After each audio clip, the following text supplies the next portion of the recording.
And good afternoon, Xbox Nation. Welcome to this week's new episode of the Xbox Factor podcast. I am one of your hosts, Mr. Boomstick XL, and as you can hear, the excitement in my voice is raging. The topics that we have on tap for you today are absolutely fantastic. Lots of really big information to get into, and of course, the panel is stacked as usual. So let's get into the introduction so we can break down today's incredible topics of discussion. We're going to start with first, the cog that keeps this show running each and every week. You know him as the bravest man in gaming, looking forward to playing Resident Evil 8 by himself in the dark at midnight with headphones. Please welcome the daring and brave Zemi Games. Man, I'm going to be honest. I have not been more afraid of werewolves in all my life. I do not want to play Resident Evil 8. That sounds like a very bad time. Unless it's co-op, and then I'll play it with you, Boom.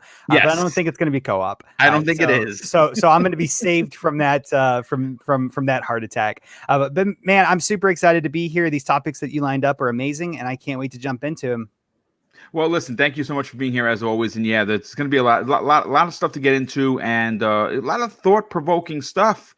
But let's introduce the next panel member. You know him as our resident gamer from Germany, making his, regular debut as usual because he is now a part of this program. But besides being a part of the Xbox Factor podcast, he himself is an incredible YouTube creator or content creator. Please welcome back Archimedes.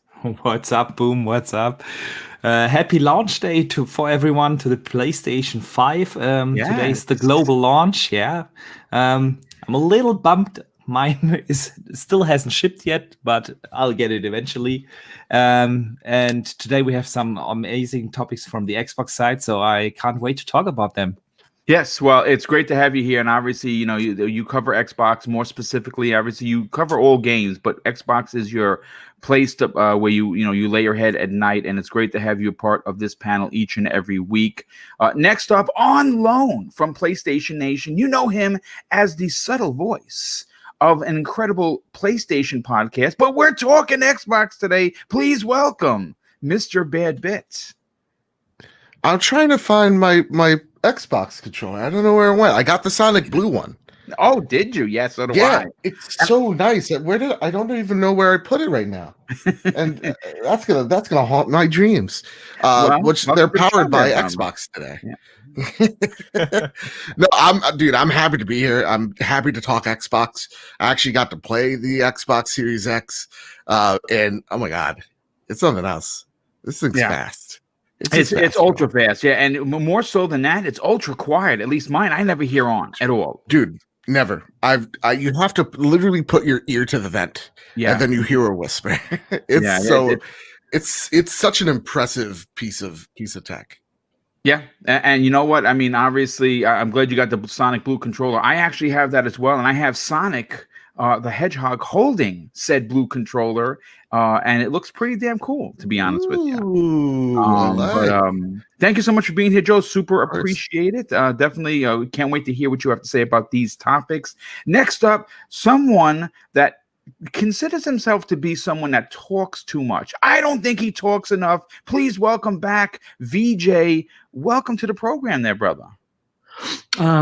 Thanks, Boom. Thanks for having me back on again. It's been a really marvelous week for me. In my free time, I've pretty much been engaged playing video games on my Series X machine, which was actually, if you recall, supposed to arrive last Monday, but in fact, it arrived Friday of last week. So Microsoft are definitely, in my opinion, molding the future of Xbox and making it what it's supposed to be. And you may ask what that is, and I don't know, I was trying to find some words, but it's definitely, it comes across as like unbreakable, unassailable, untouchable. I've downloaded almost like 50 games to the hard drive, whilst also successfully, with the help of Mr. Tushi, retrieving my 15-year-old gamer tag I've been sort of mostly playing Forza, so I could get a better grasp of playground games in lieu of Fable. I've sort of almost completed Gears Ultimate Edition, and I've been playing The Tourist, and definitely that delightful little game called what is it? The Hyperdot. There you go, that's the one. But I can talk about my Xbox experience in extensive detail. But for now, since it's not the Tea with VJ show, my report so far is so good. There is definitely no flaws in the Death Star, Commander Boom. Well, listen, I'm glad to hear that you are enjoying your console. And again, we're hearing that more often than not. I mean, I think it's just gaming across the board is at the highest excitement rate that it's been in years. We've seen how terrible 2020 has been as on planet Earth, not just one particular region, country, race, creed, or color. It has been bad for everyone. But the one generation or the one group that seems to be taking advantage of it is the gaming community. We are obviously, and I've said this before, we're in a position where we are chopping down our backlogs because we are mostly stuck at home. And we're able to enjoy a lot of these big worlds that we escape away to from the real world. And it's been really something else. And it's glad to hear that not only yourself, but so many people are enjoying their new consoles. And let's introduce the last panel member, and last and in no way least, someone that recently joined the panel, someone that has added his incredible opinion to this show each and every week. Please welcome 3-Bit. What's up, dude? How you feeling? Feeling great. New consoles are among us, and I've been playing lots of Halo recently. Nice. I was on a live stream in the 120 FPS update. We were all waiting for it, and we all jumped in and was playing like classic Halo. It felt like it's amazing. It's amazing. Felt like the LAN parties I used to have with just friends sitting around playing Halo. So I've been playing lots of Halo and lots of Valhalla. So I've been doing really good.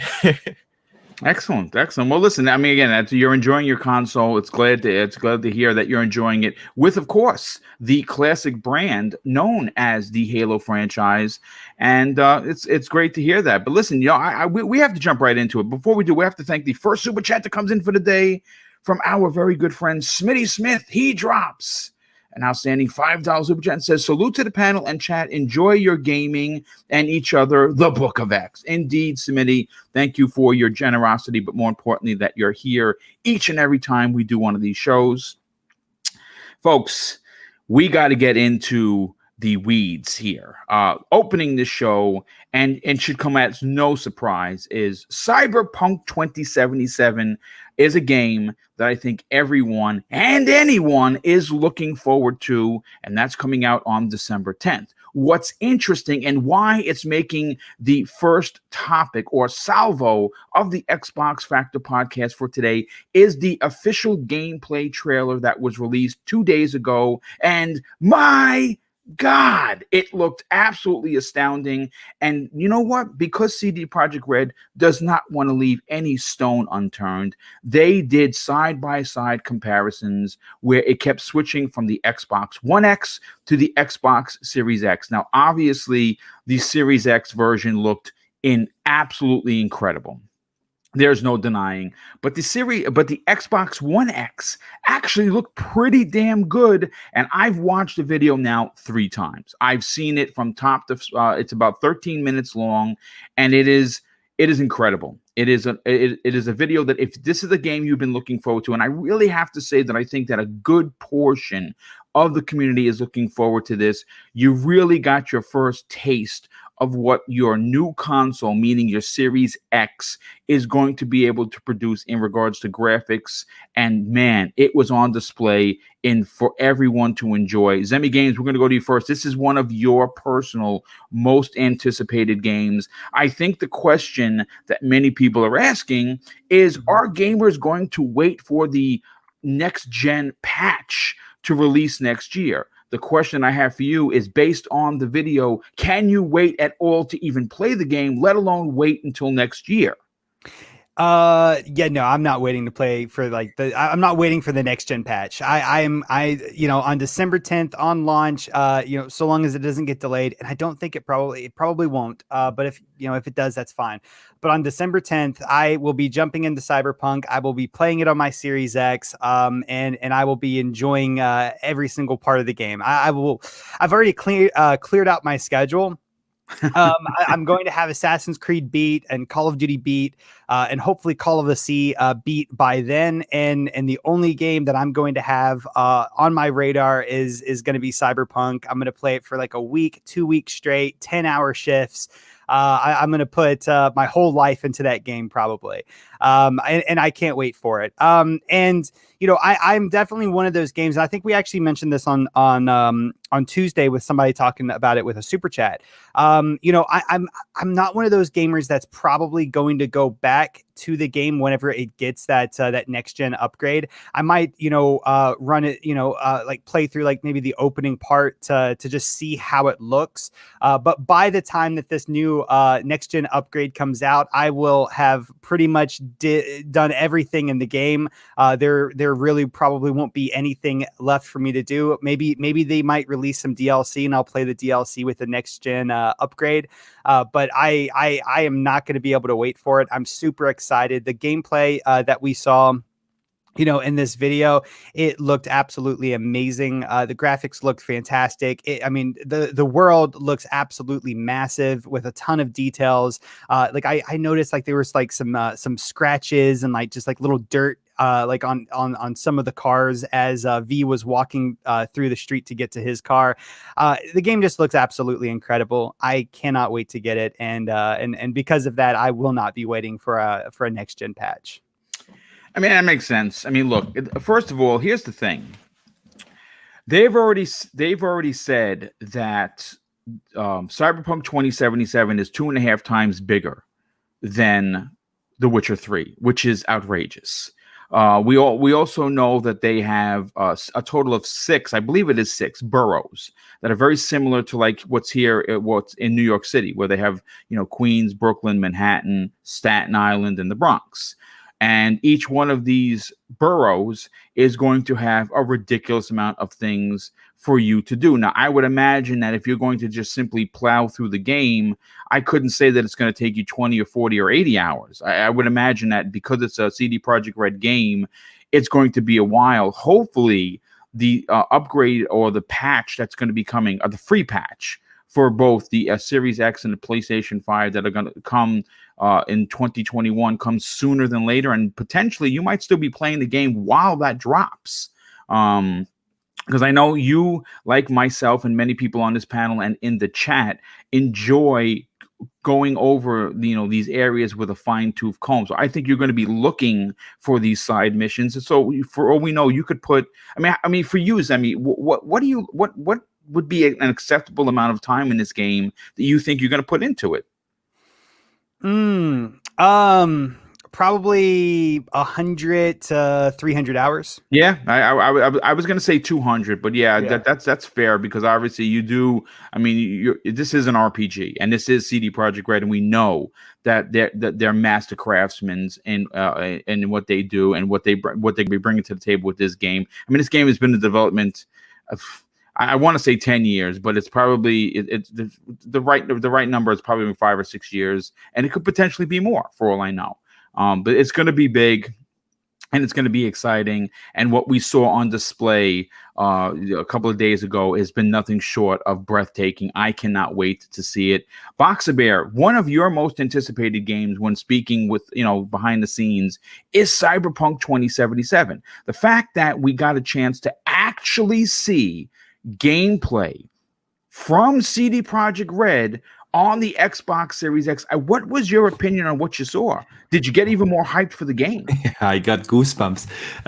It's really, I was the live stream. I had to watch it first on my phone, and I thought, okay, it looks good. I see a couple of reflections there and there that you do not see on the One X version. And then when I got back home, I watched it on my 4K screen, on the big screen, and there's just a night and day difference between the two versions. And it's hard to believe that this version version that we have seen is not the version that is optimized for the next gen consoles. Yeah, can't imagine how that will look when you get ray tracing added and better and more stable frame rates and everything.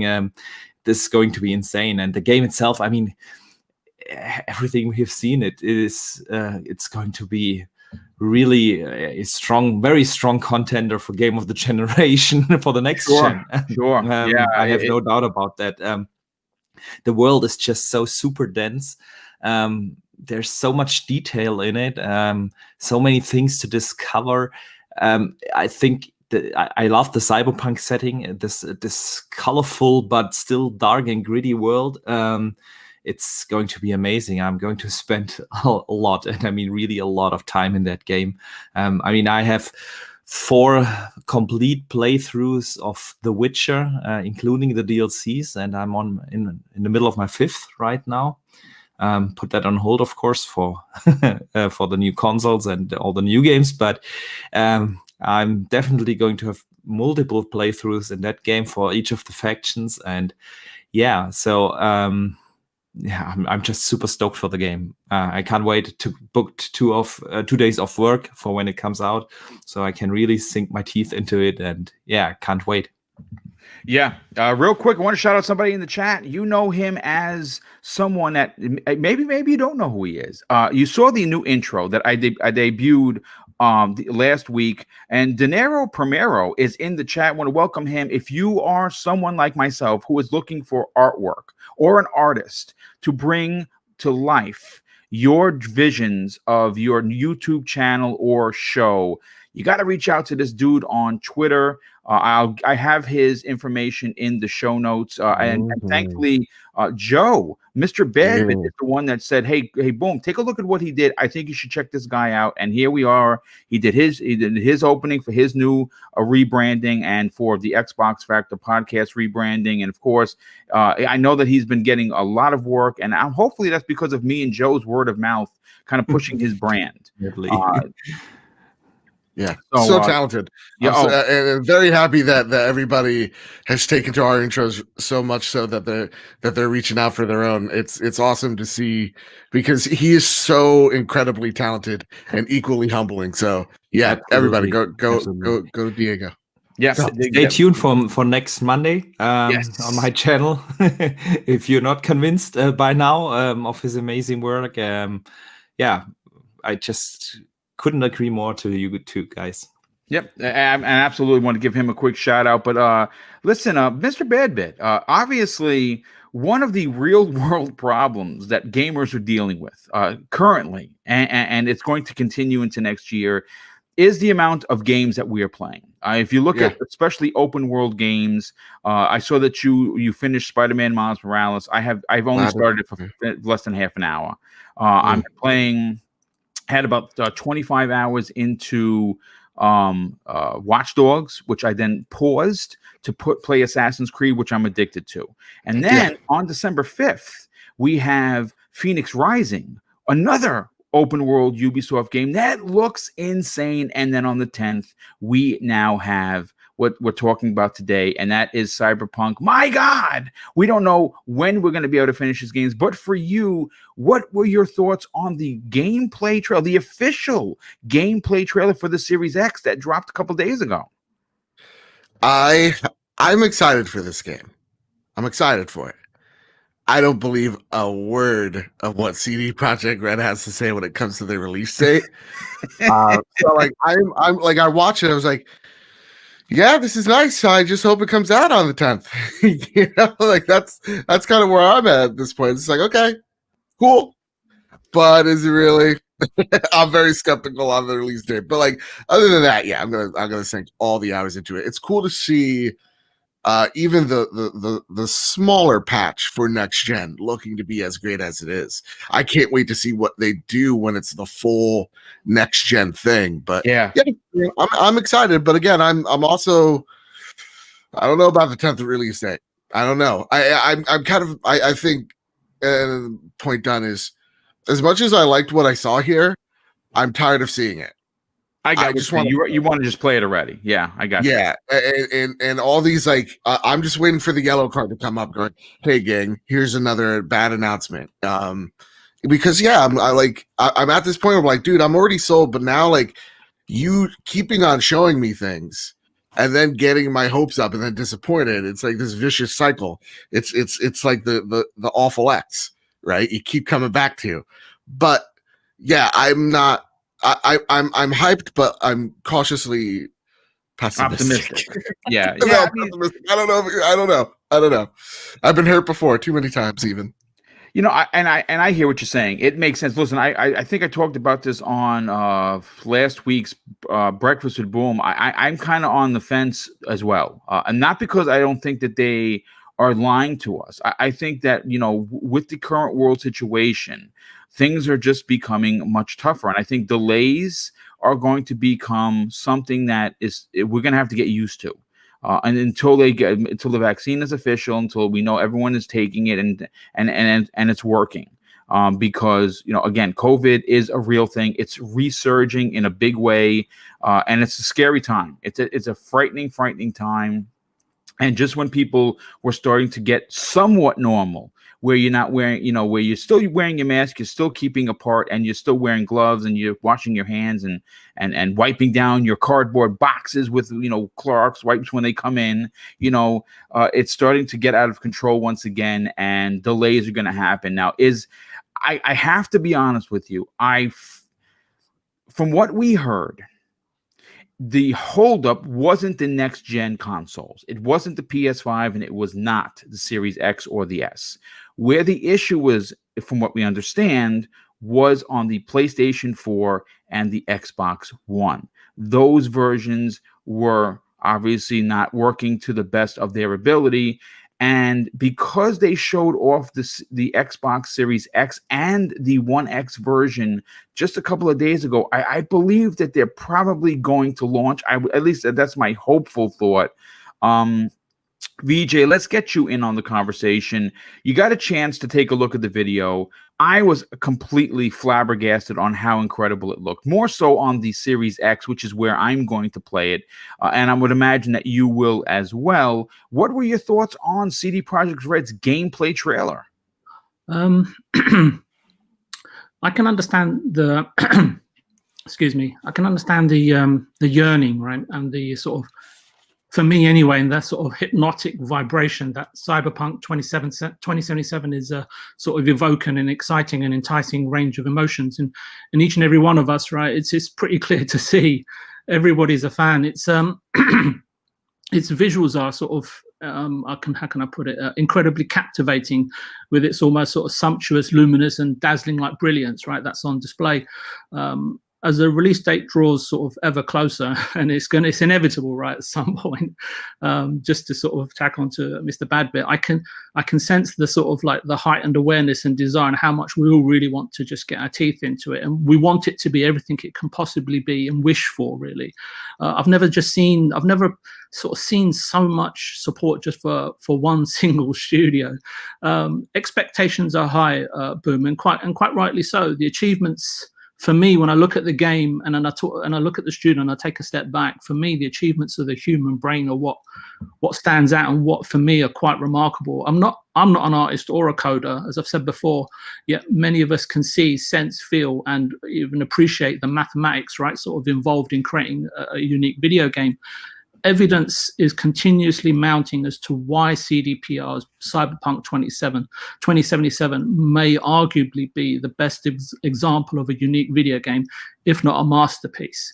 Especially when you consider, like, Poland, where I spent some time, and as you know, was under communist rule for 40 years, up until its independence in 1990 or circa 1990.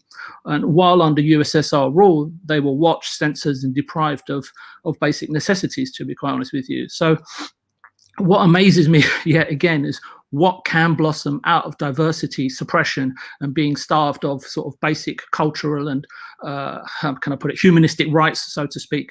It's important to recognize these creators in specifically that I'm talking about, I know it sort of veers out to everybody, but the insight, the sort of forward planning, the calculation, the imagination, the intuition, the flair, the memory and the concentration required, spatial awareness, resilience and determination, and above all, creative genius. These are just some of the building blocks that, if by some miracle can all harmonically sort of come together on a high note, so to speak, you can inevitably harness and produce something special.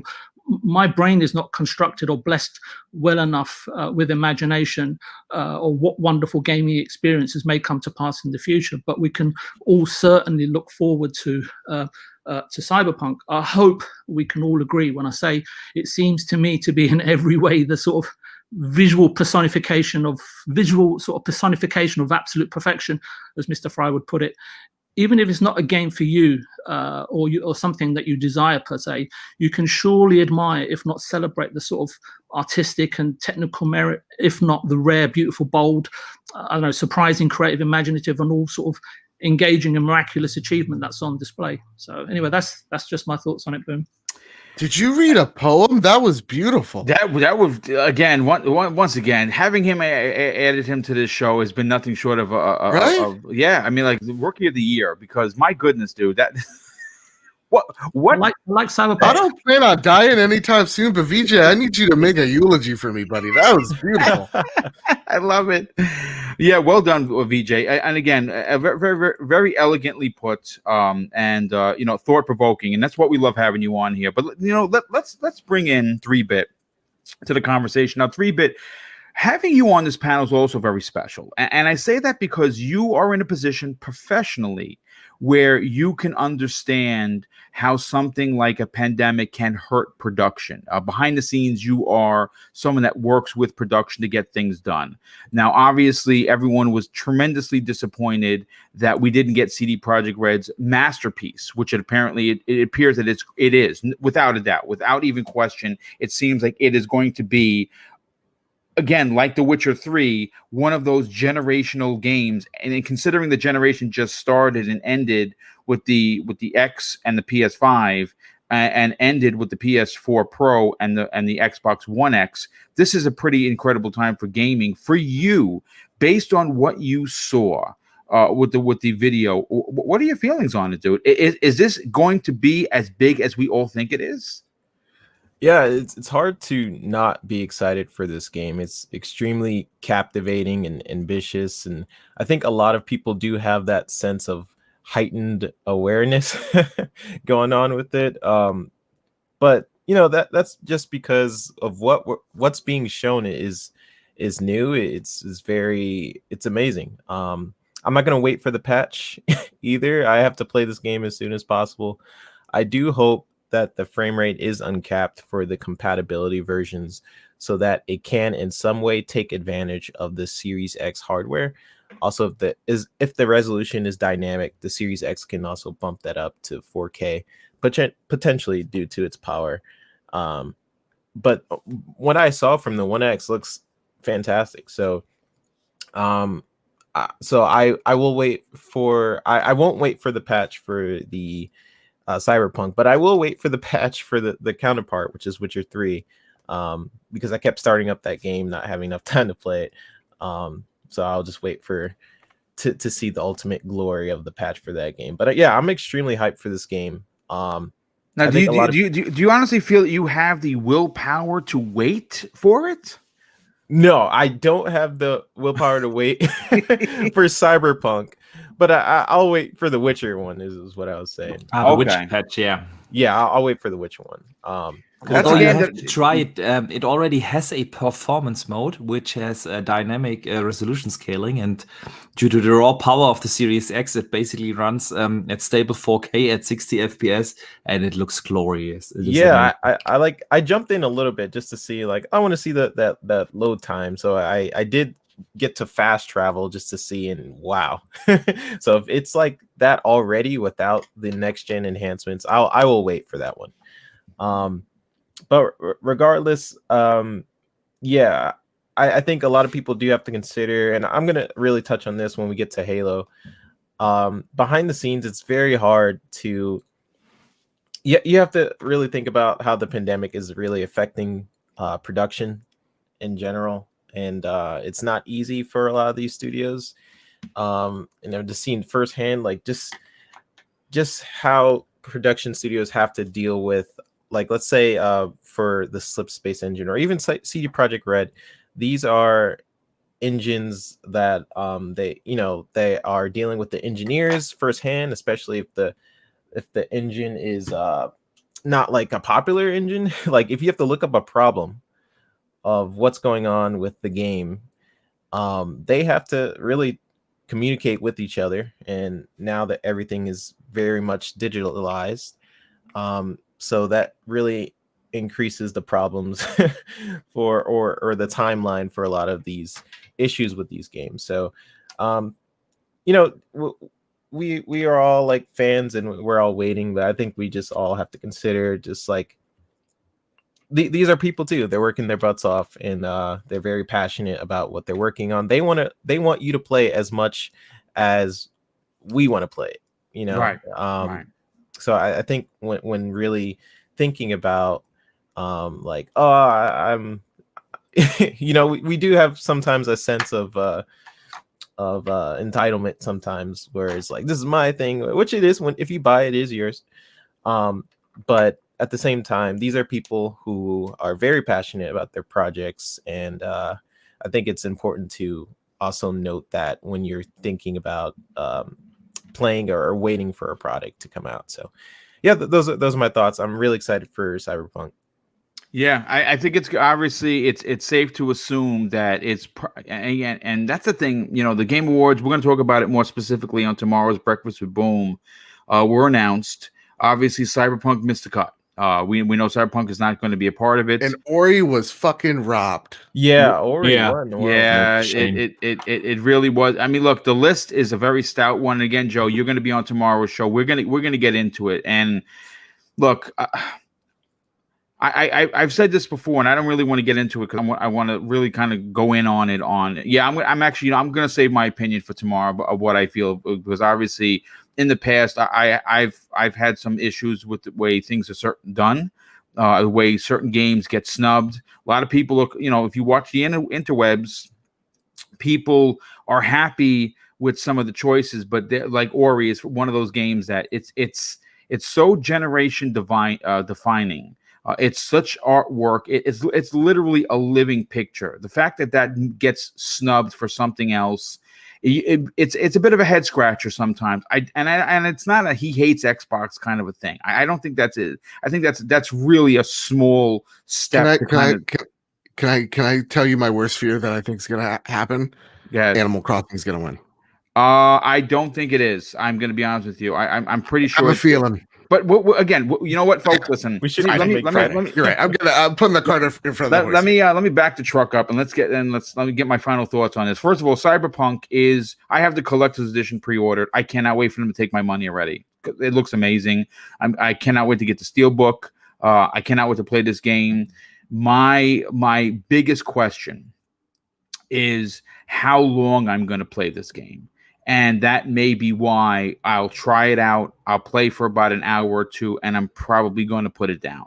And that's because I was into Watch Dogs, and I put that down. I'm already into Assassin's Creed. I think I'm 20 something hours into it. It's a masterpiece. It's another Ubisoft masterpiece if you like their formula.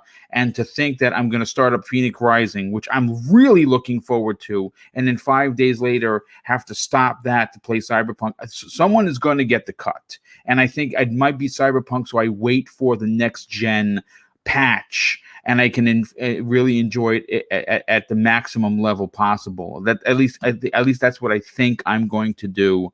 But again, folks, real world problems. We have too many games to play, not enough time in a day. But I do want to move on to the next topic, and this one over here is pretty interesting. And Boxer Bear, we're going to talk about this because me and him have we've been talking about this publicly on social media.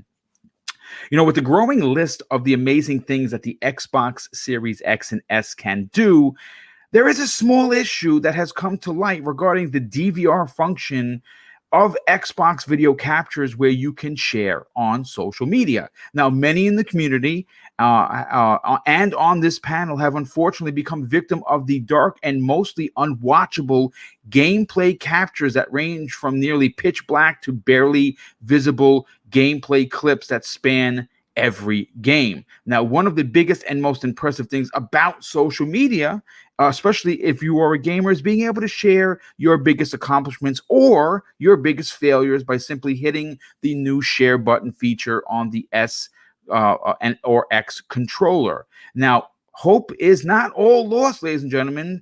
Still pictures are in glorious 4K and displayed perfectly on Twitter and other forms of social media. And if you follow me the last couple of days, I have been posting some absolutely brutal finishers from Assassin's Creed Valhalla, where the blood spatter, the spray is on display, heads and limbs are flying off, and I've become a picture master of when someone gets decapitated. It's pretty sick, to be honest with you, but it makes a great picture and certainly draws up a great conversation.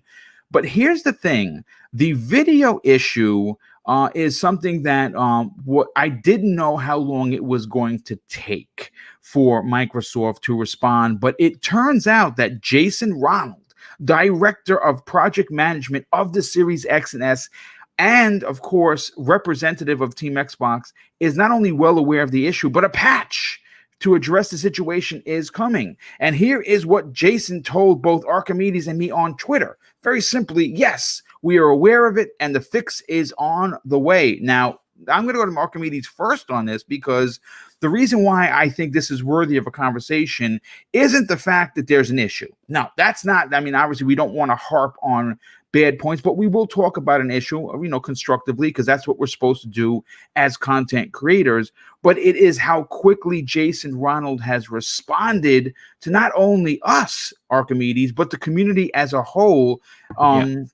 Understanding that, yes, there is a problem. Yes, they're aware of it. And yes, that patch is coming much sooner than later. What are your thoughts on this? When you talk about how quickly Jason Ronald responded to both of us? Yeah, it's just great. I mean, this is something we have been seeing over the last few years a lot from some of the Microsoft executives. They are very active on social media. They actually talk to the fans. May it be Phil, Aaron Greenberg, you name them. Matt Booty is also there, and of course now Jason Ronald. I was really surprised when I got my Xbox Series X. I started to play for like 10 or 12 hours straight and captured a ton of footage, of course, because I wanted to do a video. And then I tried to use those clips in my video, and they were basically all way too dark. I just went to Twitter, asked him, does he know about that? And I think 30 minutes later, he responded to me. I just felt valued as a fan, and this is something very special that we have been seeing from Microsoft and Xbox in particular, that they really listen to the fans and they talk to the fans directly. This is just, it puts me, it really shows that their slogan, that they want to put you, the player, in the center of the experience. And this is a part of it, giving me the feeling to be heard and to just talk to me like to a regular dude is just great. Now I really hope that they come up with that fix soon, because I really want good quality captures on my Xbox, especially when you're a content creator. You want to have that. But yeah, it's just great to see how close they are to the fan base. Yeah, no, absolutely. And the fact that they respond immediately, considering where they sit on the position of Microsoft in regards to being an executive or being higher up. I mean, being responsible for designing the Series X is pretty impressive in itself.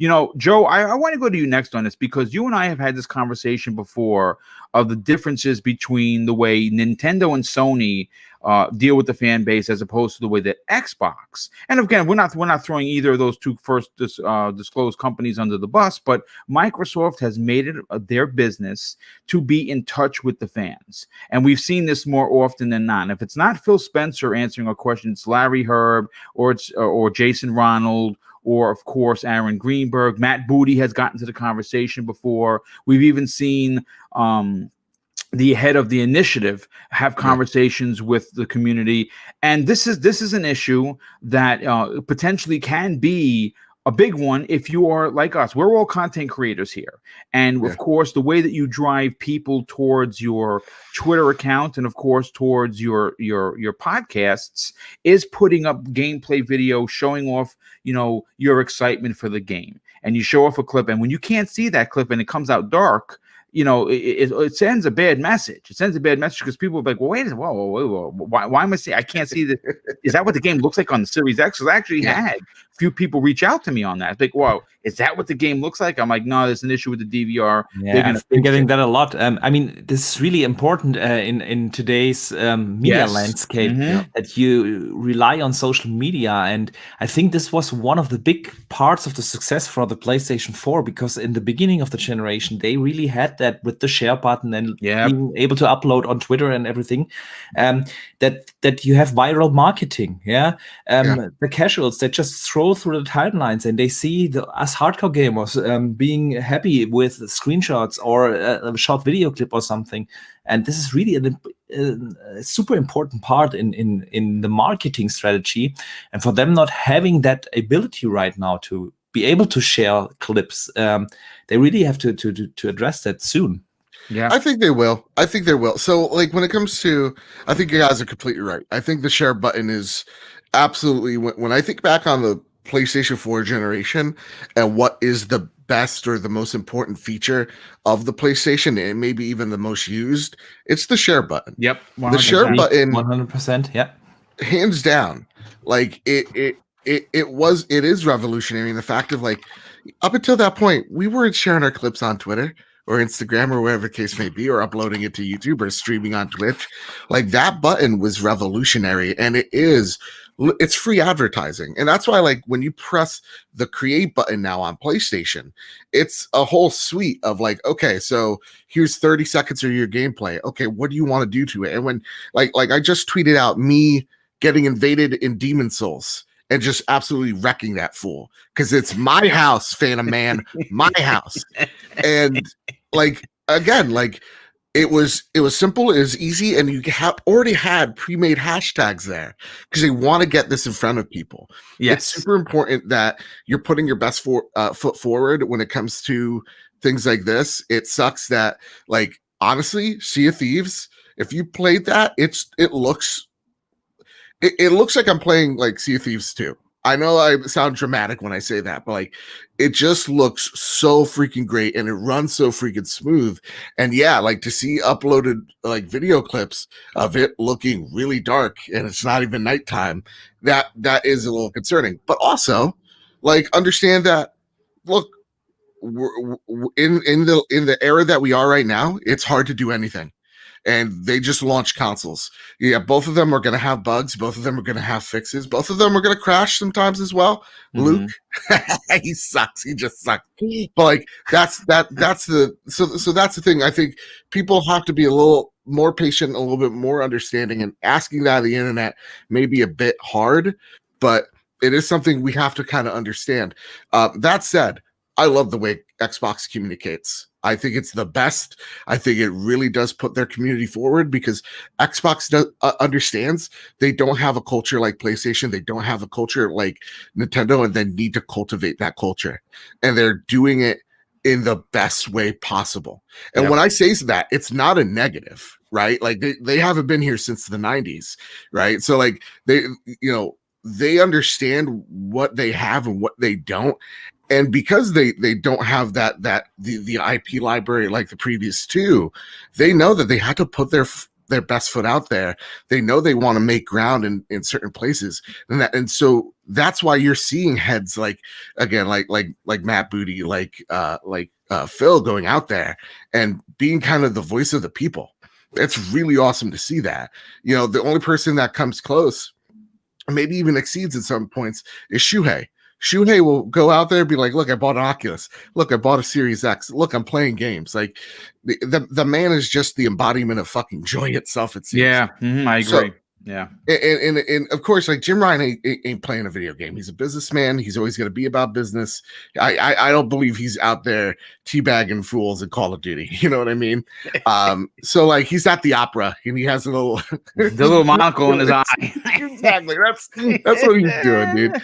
So like to see, I think my last point here, to see Microsoft go, we're run by developers, we're run by people that get it, like Phil.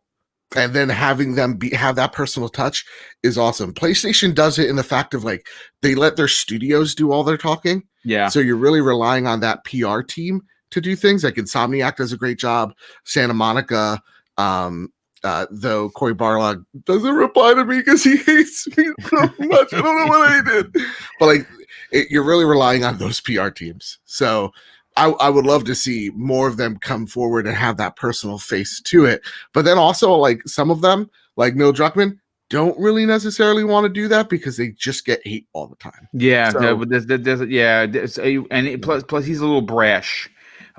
He's definitely a little brash. But I did like his thing of fireflies will find a vaccine. it's this tweet has been disputed. I like that. That's funny. But yeah, I mean, great points as always. Zemi, let's get you into the conversation. Yep. You know, you and I, you've been a part of the Xbox Factor podcast for quite some time, and one of the biggest conversations that we've had a multitude of times has been the way that Microsoft responds. And you know, obviously, with new hardware, depending on if you own one or both of these consoles, they've experienced some hiccups. You know, a very dark DVR is a hiccup, and they're aware of it. But you know what? Even though we know that they're probably aware of it, it was really nice for Jason Ronald to get out there and not just answer Boxer Bear and myself, but many other fans that were writing to him and saying, "Hey, listen, you know, FYI, this is an issue. Are we going to get a patch?" And of course, his response was the same as it was for both me and Boxer Bear, where yes, we're aware, and yes, a patch is coming. But I mean, where does that sit with you, with how easy it is to get in touch with Microsoft brass?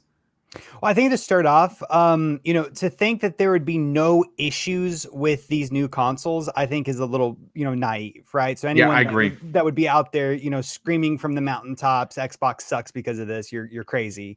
But you know, when talking about issues, as issues go, they could be a lot worse than, you know, game clips just not recording properly, and that does suck. And that's not to diminish, you know, the issue in the least, but it does suck for all those people that are encountering this issue. I'm not one of them, but you know, my Xbox has crashed a few times while playing Assassin's Creed. You know, these things happen, right? But you know, Xbox does know about this. They are going to fix it as soon as they can, and that's amazing.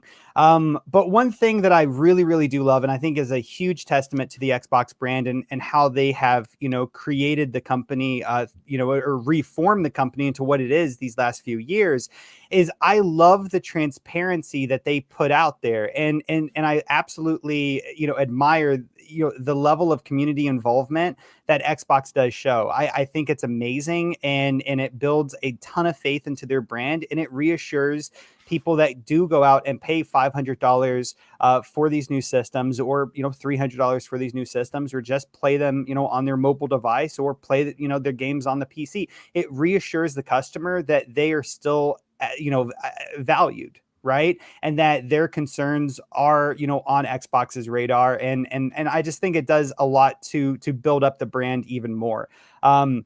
I think that, you know, the way that Xbox treats its community and the way that Xbox communicates with the level of transparency they do should serve to be a very strong lesson of how other companies should adopt their public relations and support. Yeah, and that's a great statement. Obviously, you know, the gold standard as it's currently discussed is Microsoft and how they handle it, and how they. Well, I mean, look, we understand that this gaming is fun, Gaming is great to talk about. Everyone here is a podcaster in one form or fashion or another. We're all content creators, and it's great. And it's great to make the content, to talk about the games. But we also have to remember, at the end of the day, it's a business. It is an absolute business. These companies depend on our patrons, us buying their new consoles, their games, subscribing to their services. And, again, I don't know where the difference, why Microsoft is so candid and so friendly and so appealing. But, like if you look at Sony and you look at Nintendo, getting in touch with them on social media, it's just not going to happen. Nintendo is the absolute worst. They really are. There's no one you can talk to on Nintendo. Yeah. Yoshida is fantastic. He's always tweeting. We love Yoshida. Let's bring VJ into the conversation. VJ, again, one of the great reasons to have you a part of this panel is because you've experienced gaming from both sides of the coin, and that's why I think you get your very, very detailed and incredible opinions from. When you see an issue rise, like something like a DVR malfunction that is widespread, and people are immediately concerned about, well, how long is this going to take to fix? And you reach out to someone that helped design the Series X, and Jason Ronald, who has recently, did tours on like the Iron Lords podcast, which is pretty incredible. And you hear how he's responded so quickly to both Boxer Bear and myself, as well as many other people. Where does that sit with you? I think he's very, very proud of his achievement, and quite rightly so, Boom. But there's some other thoughts that have popped in my head, if you don't mind. But no, please go crazy. I thought I'd get that compliment out of the way, though. Look, I can understand to a degree when I'm looking at, again, just taking a complete step back from everything, right? I can sort of understand to a degree more so now, Xbox's goals with the deployment of the Xbox Series range of systems or consoles, however you want to sort of phrase that or call it, the relative power within each machine and the outstanding price point, and also the accessibility options and the great optional service in Game Pass, right? That Xbox offers its gamers, and I've definitely been benefiting from that from the last few days. Boom! I'll make no excuses there. So all this aside, though, I can't really do anything right in this particular instance of public outreach, shall we call it, but respect the notion, acknowledgement, ambition, and the sheer will of Xbox to change their ways of the past that I've experienced, right, even back into the 80s. So I've said this on the show before. Xbox have work to do and even perform surgery in facets of the Xbox division. They're by no means, by any stretch of the imagination, the finished article, and there's simply a lot of thinking to be done. Right? It's a launch, and who knows how long this generation is going to last. And me, Boom, I apply pressure, tough critique, and sometimes vigorously castigate Xbox and Microsoft, but I try to do it as respectfully and constructively as I possibly can. I'm hammering home these issues because they matter. I kind of stopped making apologies for being passionate about this subject. As I've said before, it's let's rephrase that. Given the sort of size and resources and the power that Microsoft wield, they have the responsibility in my eyes, and therefore no excuses not to be better than their competitors, or actually be better than their competitors. So I'm not talking about hit after hit in terms of video game releases. I'm saying in respect of all categories, and I mentioned this before, being sort of rich is not really a moral achievement, However, what he's done or what he's doing and what they are doing, if you look at it, is creating or evoking the disposition in others, in their fans, in the community, to admire and more so respect them, right? And this is not an easy accomplishment, Boom. And I think Boxenberger made a very important point, which I want to latch on to. He said they've been doing this for a number of years. Is that correct, Boxenberger? Right? I hope I'm not misquoting you there. No, that's correct. Okay, and this is critical, Boom, because it does take time, and it's not, and they're fulfilling their promises as I'm sort of slowly but surely, ticking the list off my private list, which I'm not sharing. What it does, Boom, it creates a power, an aura, a responsibility, presence, respect, and stature that money can't buy. The US is the biggest console gaming market as far as I understand it today. My knowledge is not completely up to date, so happy to be humbled with facts. So it's the biggest sort of console game market in the world. And if Xbox can't progressively, inclusively, and with integrity, and with sort of honesty and connection with the community, lead the way in how things should be in a community-driven gaming utopia, which Phil has spoken about, there is little to no chance that Nintendo, as you and Mr. Badbit just spoke of, you can't reach anybody over there, and that PlayStation will follow suit. They just won't, right? People say Xbox, Xbox in third place, Xbox this, Xbox that, but they are surely showing the apparent leaders, gatekeepers, or current establishment, right, the way forward, if not the light, shall we say, right? At the very least, others would do well to take note. So those are my thoughts on it. Boom, take it how you want. Yeah, no, and great points as always. Obviously, PR is important, like Boxer Bear and you have pointed out, and keeping your gamers happy is also something that's super important to business while in the gaming business. And I think that the way Microsoft does it is the gold standard. I don't think you're going to see any kind of a turnaround from Nintendo and Sony. I think that's just the way that they are. They've been doing business that way for many, many years. And I don't think that they feel there's a need to change. I believe that their wares, meaning their hardware, as well as their games, do their speaking for them. And even though I don't agree with it, and for instance, here's a perfect example. Quite right now, and we're not going to get into the finer details of it, there are a lot of reported issues with the PlayStation 5, a significant amount of issues, some that are groundbreaking, brick breaking, I should say.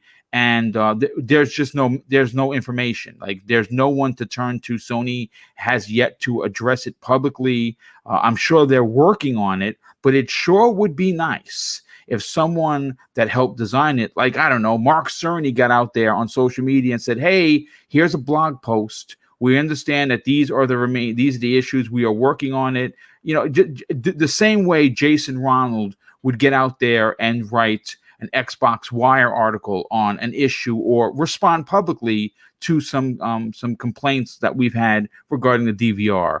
3-Bit, let's get your opinion on this. Again, we understand that we don't have to keep highlighting Microsoft and putting them on the pedestal. We know that they want to put gamers first. They want to put you and me and everybody on this panel and everybody in this chat first and foremost when it comes to their platform.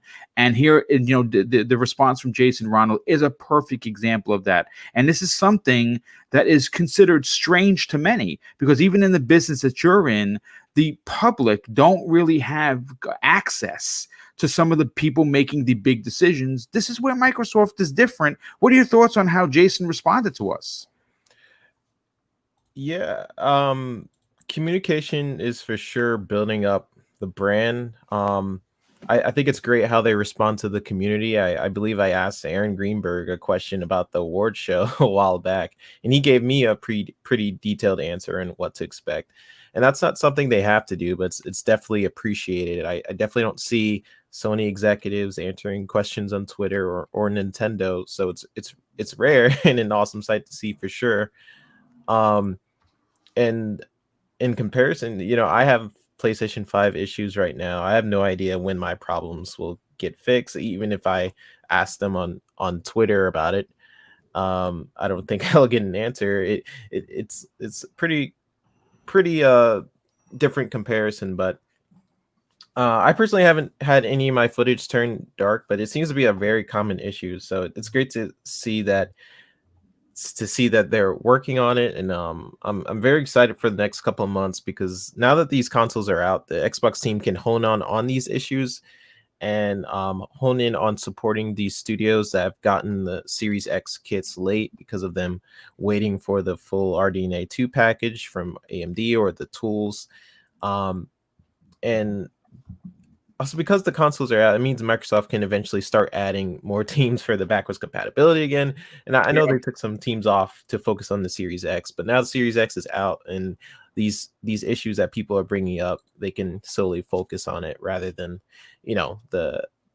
just focus on the Series X launch. So I'm really interested in what their focus will be in the next couple of months. I also think it's reassuring to people to know like where the patch is coming, as opposed to Sony or Nintendo where it just pops up in the system. It's like, oh, it's fixed, cool. So the candidness of Xbox is fantastic, and with the size of Microsoft, they have the potential to do things. And as a fan, I do hold them to different standard, just because I'm a fan of the Xbox brand, and it's refreshing to see the progression of the company over time lead the way for many of these features. And I think many people forget that Xbox has innovated with a lot of these features, like the achievement system or the snap feature they had, and all these other things. So I hope gaming on consoles. Yeah, just saying. with Halo 2 leading the way with a lot of the features on the Xbox Live and stuff like that. So I think it's very refreshing to see. I hope at some point with the Sony brand, will they have some executives put in place, because I know there's positions there constantly changing, where my PS5 issues, or someone's on Twitter like, hey, I'm getting flickering in Valhalla, which I am. Is this an issue with the game, or is this my PS5? Like, is there going to be a patch? These are things that I think people should know, and with our communities, and you, Boomstick, you guys brought up like, hey, this issue is this just me? Like, is this, people don't even know if it's like a widespread issue or not. But it's nice to know that these executives are like really caring about their box. And again, it is a business at the same time, right? But they're coming to you being like, hey, we will fix these issues. You can expect the patch right now. We're working on it, as opposed to just guess like, oh, they're probably working on it. I think that's a much better approach. And that's just my opinion on it. Yeah, like to even go a step farther, like, there's been issues with the PS5, spoiler alert, and they put out a patch the other day of just like system performance, whatever. And like a lot of problems have been fixed because of that, but we don't know which problems have been fixed. Yeah. And so like if they just told us, hey, listen, or at least look, I get it. If this is an Avengers size problem, and they're just like, hey, we fixed like thousands of little bugs and hitches. But if they were just like, hey, here's like some bugs that we have fixed, you won't experience, and there's a plethora of others we fixed, that's awesome. Like, tell us, like with Xbox, like they had to disable smart delivery in some games. Cool. And they told us which games. And that it's gonna, don't worry, a fix is coming. Right. Yeah. And that's a great point. That's one of the things that's very interesting about the way that they handle Xbox Wire, for instance, which is readily available online or on Twitter. If you have them up for alerts, when something happens, they immediately post something for us to see. And it's and like I said, again, do they do it on Twitter as well? Sure, but it is pretty impressive. Like Mr. Babbitt was just saying, that when there's an issue, they address it. Sony did address the PS5 situation to some extent. They did put a patch out. I don't know what that patch did. I looked for the information. No one knows. No one knows. Now you go, because I looked for it. Now, thankfully, knock on wood, folks, I haven't had any issues with my PlayStation 5. I'm still a little nervous about keeping it in sleep mode rather than shutting it off altogether. I'll just wait the extra few seconds for the thing to load, because I don't want a brick system. And because it's so hard to find, if it breaks, you may not get another one. And again, I had that experience with the PlayStation 4 when I first bought it. It got so hot in the back, it melted the cord out of the back, and I had to wait 3 weeks to play the PlayStation 4 because they didn't have any in stock. And that sucks. That with the PlayStation 4 Pro, yeah.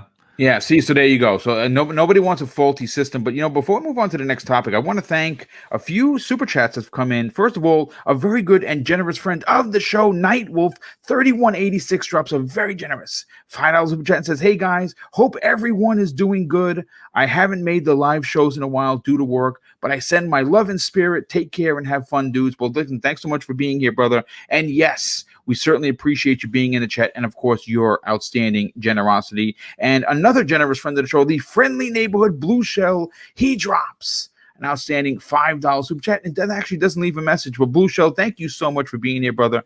And, of course, thank you for your generosity. And another one that just came in, and it's Siddharth. It looks like it's Sirvana. I believe that's what it is. He drops an outstanding and very generous $5 super chat and says, "Hi all, love the show, love my Series X. I know I can't play all next-gen games off an external hard drive, but what about older games that are optimized?" That's a good question. I don't know if the optimized older games can be played from. No, they can't. They can't. There you go. You have to. So you can play every Xbox One, Xbox 360, and OG Xbox game that has no enhancement patch from the external drive. No problem. But as soon as they get an enhancement patch like Gears 5 or Forza Horizon 4 or something, they must be played off the SSD. Yeah, exactly. Well, thank you so much for answering that. Super appreciate that. And that's good information. I was pretty sure I didn't want to misquote myself, but I do want to move on to the third topic of the day. Now, listen, one of the biggest sore spots for me personally is not having Halo Infinite for the launch of the Xbox Series X and S. Yes, I know there are people in this chat right now that are probably tuning out and saying, "I'm so sick and tired of talking about Halo Infinite," but this is a story you're going to want to stick around for, folks, because I have some pretty damn good news regarding 343 Industries' next game in the long-running franchise. Thanks to an article that I pulled from GamesRadar.com, we have some very exciting information on when the community will get their next update, and it appears it's going to be huge. 343 Industries has just confirmed that Halo Infinite will not be making an appearance at the Game Awards, noting that a high-level update, though, is coming in the next few weeks. Commenting on Reddit's weekly discussion thread on Halo Infinite, 343's industry community director Brian Jarrett explained that releasing a demo or issuing a major update for the Game Awards is out of the question due to time constraints. Jarrett says, though, the development team is using every bit of the time allotted by the recent delay to work on the game. This is a direct quote from Jarrett. He says this: "Right now, we're still going through a huge cascade of implications and ramifications to the release shift, and the team is heads down working through nearly every facet of the game. Full disclosure, we don't have anything planned for the VGAs, but we are hoping to offer at least a high-level update within the next few weeks so we can kind of restart this journey together after the holidays." Jared goes on to promise continual updates on the game in the lead up to the 2021 release date. And he says this: "I know it's hard to wait, but the team is going to make the most of this extra time, and we want to make sure that we can put our best foot forward and commit to greater transparency and dialogue on the long road ahead. We'll get there, and he says this: "We'll get there and get the train going once again." Okay, Zemi, listen, I want to go to you first. This is exciting for me personally, and hearing directly from 343 Industries gives me hope that the fan feedback is being used to deliver a game that, in my opinion, should be a Game of the Year contender when it releases next year. That is how much confidence I have in Halo Infinite. From what I've read, from what I've seen, I think that when this game is finally released, we are going to get the Halo that we all deserve. When you hear that this big update is going to be coming in the next couple of weeks, what do you think this could be? Like a lot of people, I'm eager to know what's going on with this game, and hopefully they give us an update, in a few weeks. And the game looks amazing, and they took a ton of feedback and they improved the game immensely, and it's a 180 from how a lot of fans, perceived the game whenever they showed us. I think back in May, July.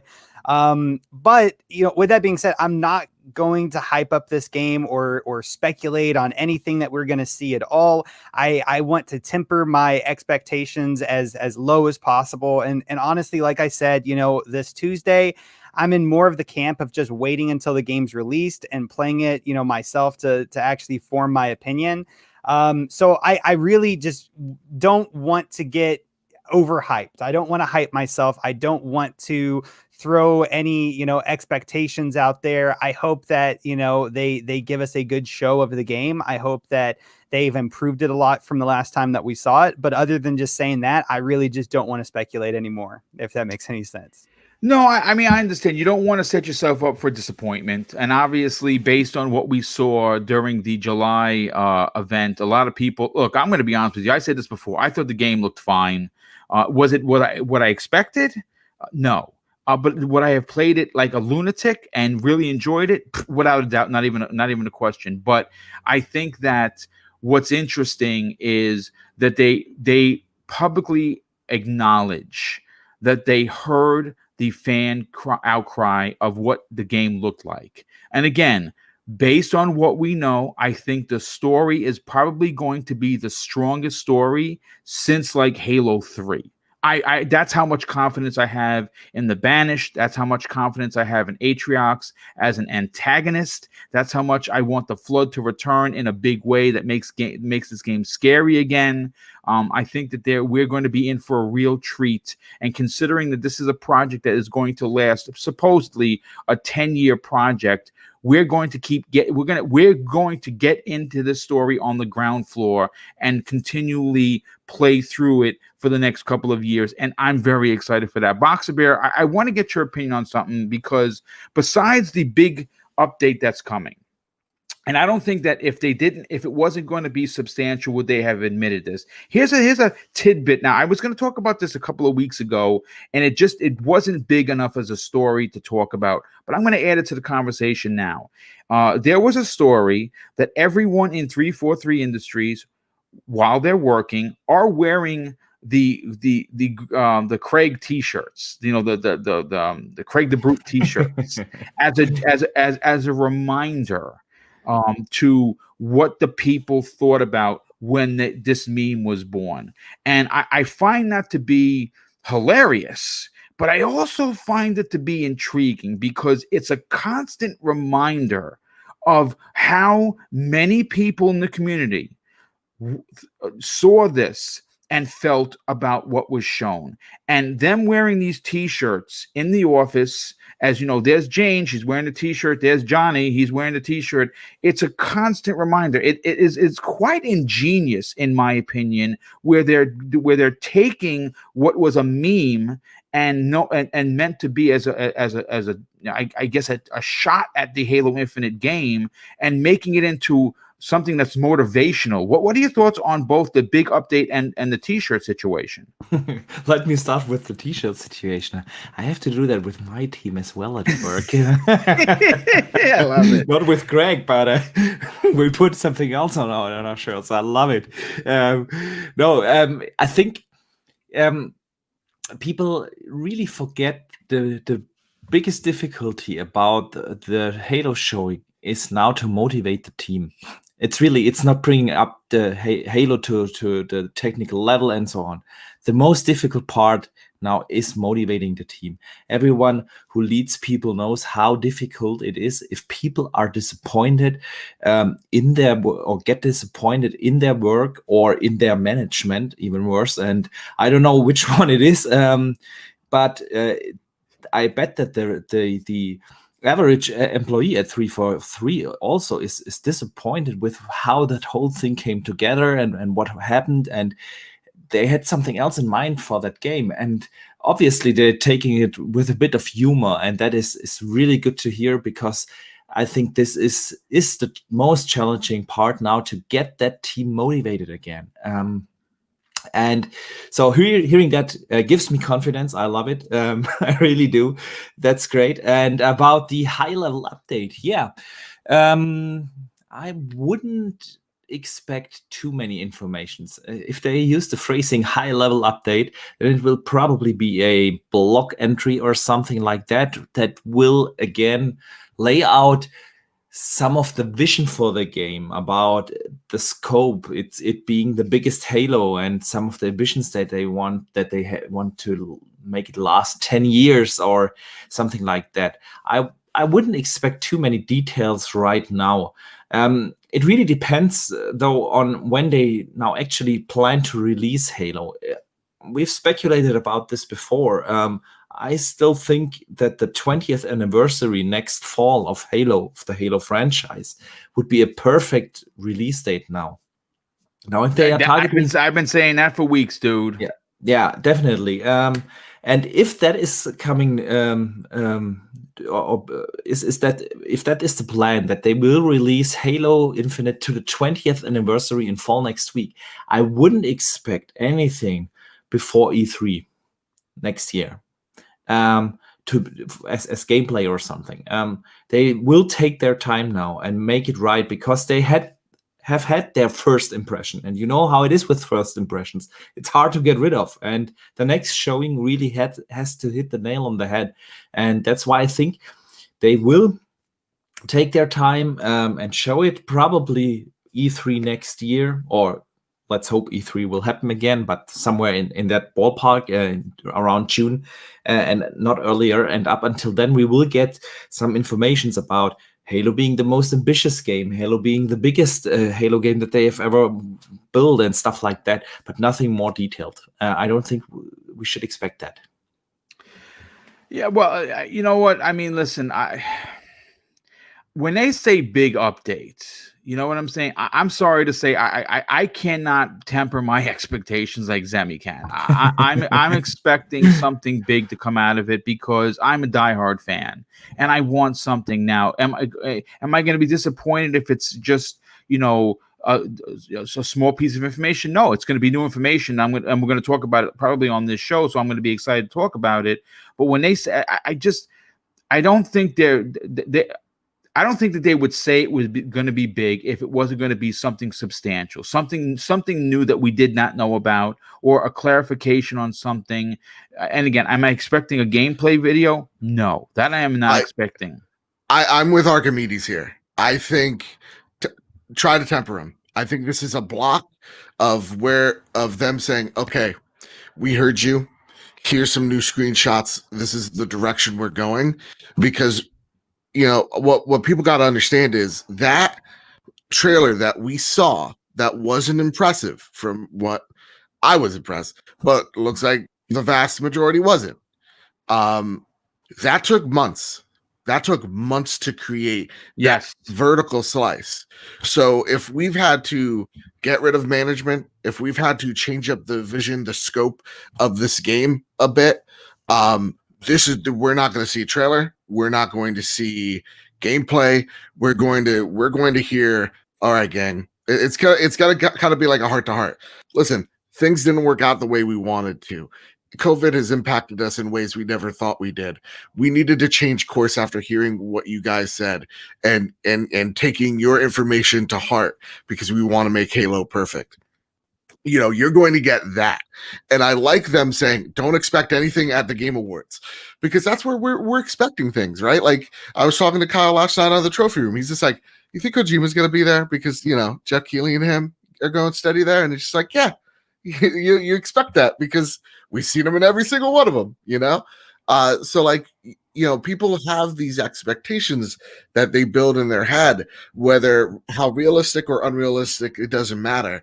You need to set the expectation. So when they say coming weeks, it's not a December update, it's a January update. When they say we're not going to be at the Game Awards, that they're not going to be there. So you can maybe expect a Hellblade trailer or announcement there. It's really setting the expectation. This game is not coming out in spring. It's just not. People have to get over that hump. It's going to probably come out in fall. This is an overhaul. Things did not go well. They need to fix it, and they need to prove it to the fans that have been disappointed. While at the same time, for those who like you, I'm with you on this, Boom. I thought the game looked great. I was like, nothing wrong here. The game looks fun as shit. He has a grappling hook. What more can I need? You know? Oh, the gameplay was absolutely great. Yeah. I love the open world approach, side quests, everything. They took one frame and blew it out of proportion. But like, the fact of the matter is, they have something to prove now. And, you know, we say this a lot. This game can't be an 8. As much as we don't believe in Metacritics, this thing, though, does have to stun and amaze and gather that audience back. And I think it can, especially when the game's going to be having free multiplayer. They really want this to be their Fortnite. So let's hope it is. I'm optimistic, but I'm not expecting the world. Okay, I mean that's fair. That's a fair breakdown. VJ, listen, I'm nothing but fair. You know me. Yes, you certainly are. There's no doubt about that. One of the interesting things, VJ, is they basically confirmed that they're not going to be at the Game Awards. Now, they didn't say another team wouldn't be at the Game Awards, and we're going to talk about about the Game Awards and what we're expecting on tomorrow morning's Breakfast with Boom. But for this particular topic, when you hear the words "big updates," and this is meant to, I guess, reignite the fire that the community has for Halo, that they have for Halo Infinite, their excitement levels. What are you actually expecting? I'm actually quite jealous I'm not on tomorrow's show, Boom. But before, can you hear me okay, Boom? Yeah, just fine, brother. Yeah, absolutely. There's been a few things that everybody's kind of covered, and so again, I'll just go high level and just try to talk about some of the topics that Boxenberger and Mr. Badbits touched upon. Before answering the sort of Halo and is it with the Games Radar topic, just a quick comment in regards to the upcoming Game Awards. December 10th, I think they are, right? And for me, it marks the anniversary of the first ever public reveal of the Xbox Series X. The Game Awards, I think, of 2019 are, for me at least, synonymous with the announcement of the Series X hardware. The Xbox Game Awards reveal that seemed to have surprised Geoff Keighley as well, with the reveal sent sort of like I don't know, vibrations or reverberations right throughout the industry. The subsequent and continuous press and media over the preceding months that the Series X got after the revealed really did garner what I feel was important, remarkable, and quite invaluable coverage. And I think that I know someone mentioned Senua Saga or Hellblade 2, etc. I think it must be planned, or at least a very wise, pertinent, and historical move if Microsoft, Xbox, and Phil could repeat the trick, and in fact, replicate the feat of 2 years ago and 2 years on the trot. And the benefits of that rolling into 2021 could be quite important, just to lift the brand and keep the story moving, so to speak. That's a really, pardon me for jumping in here, but that's a really great point, because the genius part is, like you said, VJ, when they announced the Series X at the Game Awards, they owned the news cycle over the holidays, because we all know nothing is announced after the Video Game Awards, and it starts to pick up mid or end of January again, and they owned the news cycle with this whole time with that big news. And if they do that again, that would be genius, no doubt. Yeah, that's what I'd be looking to do. Obviously, I don't get paid the big bucks, and thanks for calling me genius. It's probably the greatest compliment I've ever had. So, I can't believe that. I don't know if you'll have the same notion after start speaking about Halo, but let's be constructive as best as possible. Boom. This is an incredibly difficult and sensitive topic to comment on.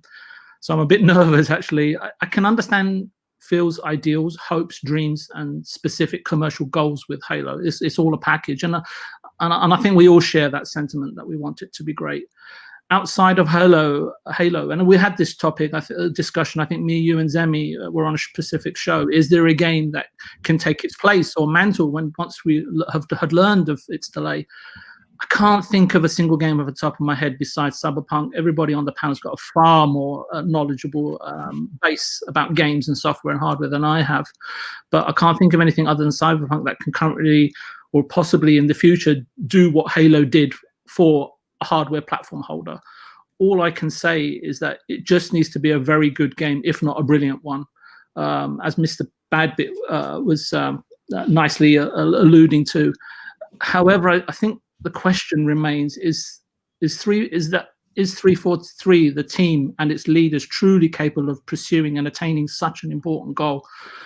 Given sort of recent history, and I know that there are rumors and speculation, but the sort of evidence on hand and our specific viewpoint outside looking in through, say, foggy windows, boom, the objective or item of desire that we want to see may possibly be out of reach for them. It's all subjective at the end of the day. It's their perception of what is great, what is good, and what will fly, and what we as fans, and especially you being such a hardcore fan, will accept.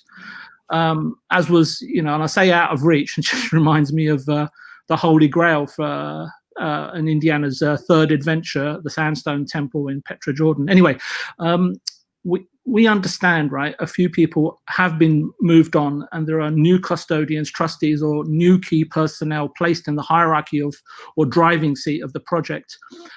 One or even a handful of people, in my experience, very rarely make a significant difference, fundamental or transformation, or indeed bringing about a sort of a paradigm shift.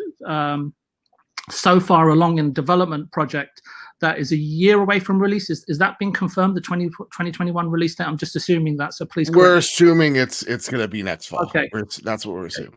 Having said, they said 21. They did say, yeah, they did say that they did say 2021. They just didn't specifically say when in 2021. But of course, I again, this is a drum that I've been banging for quite some time. I said, if you really want to, I mean, again, we don't know how much needs to be done and how long it's going to take, right? I can't say, I'm not a developer, so I can't tell you they need, nearly 12 months of development time to meet the November 15, 2021, 20th anniversary of the franchise. Would I prefer to see? And again, this is where the hopefulness in me comes out.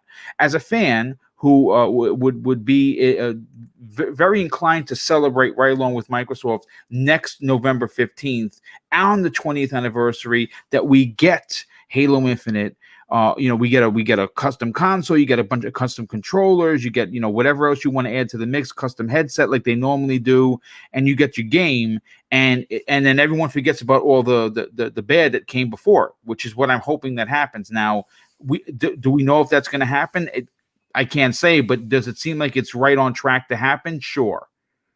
Yep.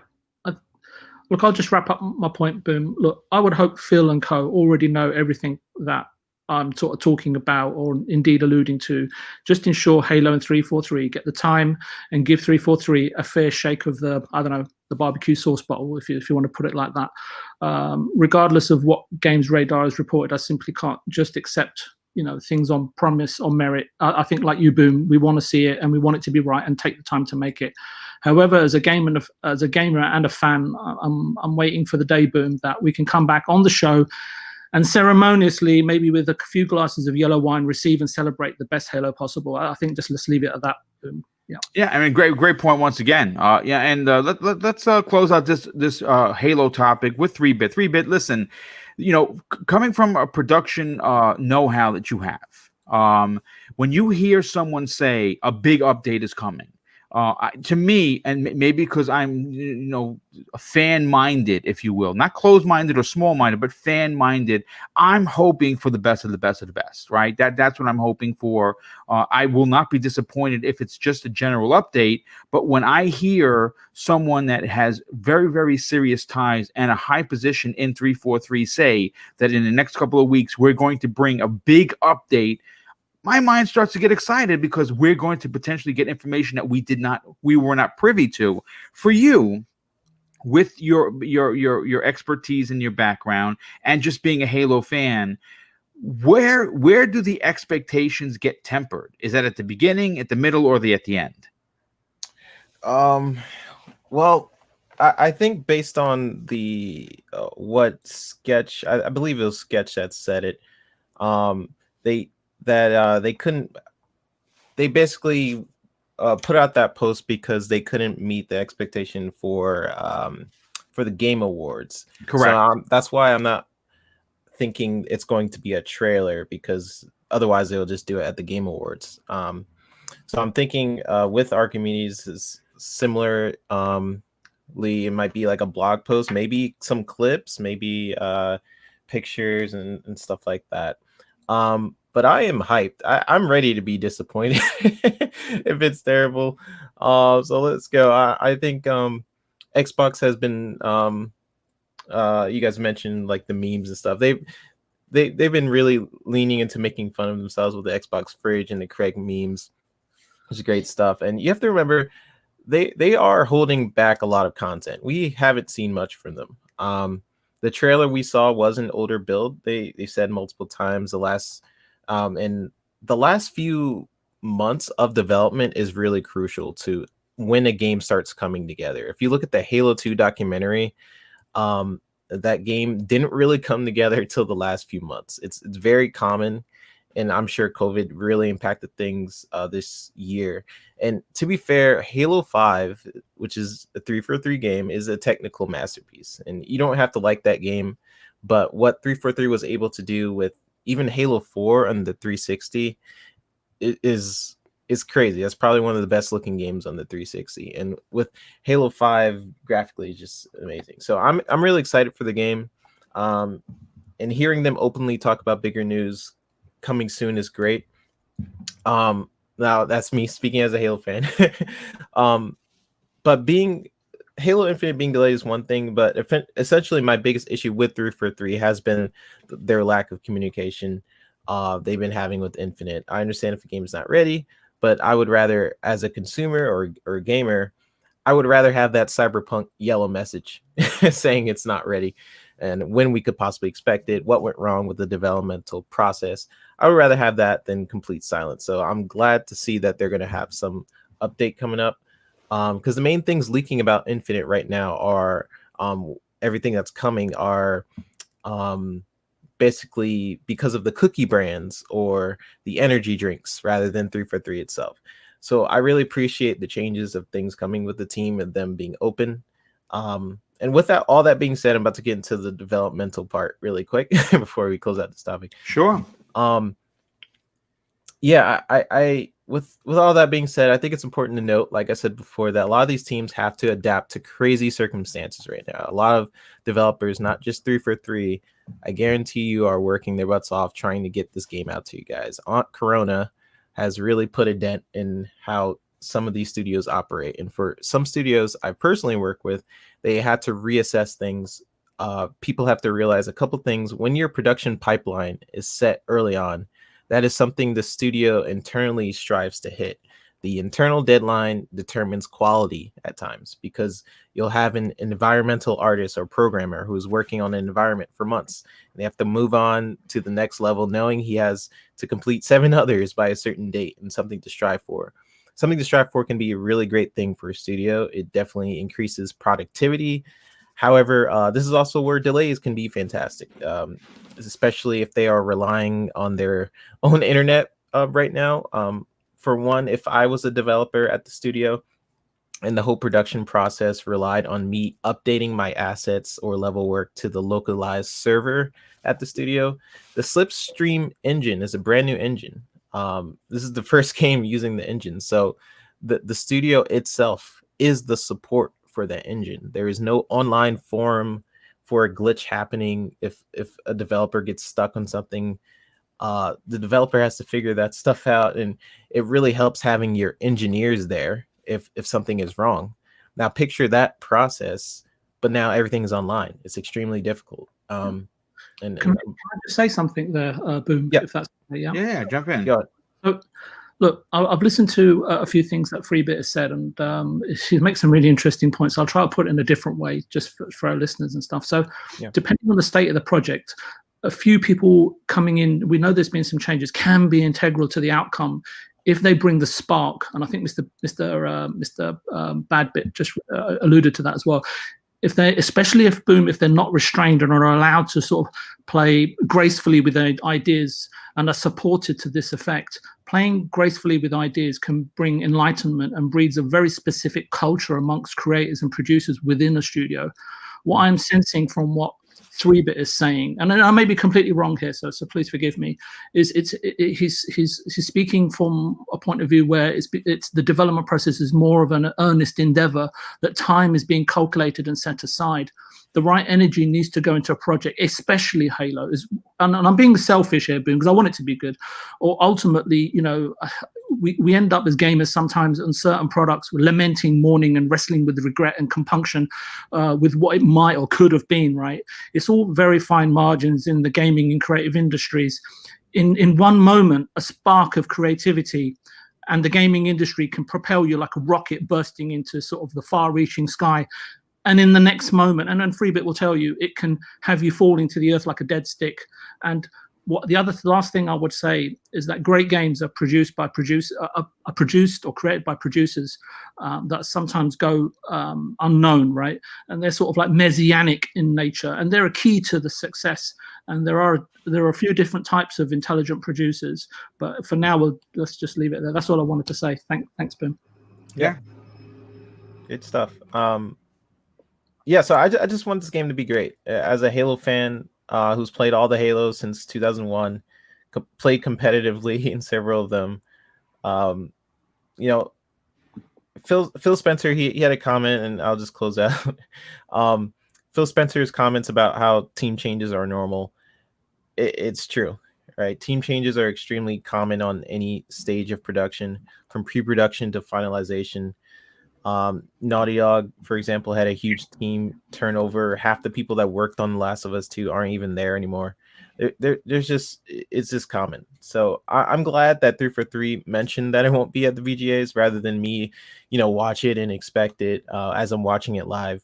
But I'm expecting some other amazing announcements from Microsoft at the awards show. Yep. And actually, with that, we're going to pivot into that the next topic for sure regarding that. But yeah, can't wait.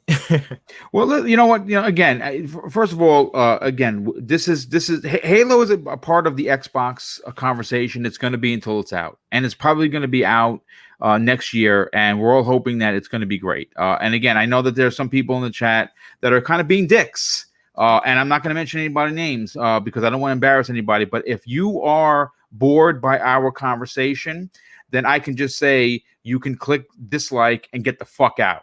Let me just say that, because I'm going to tell you this right now.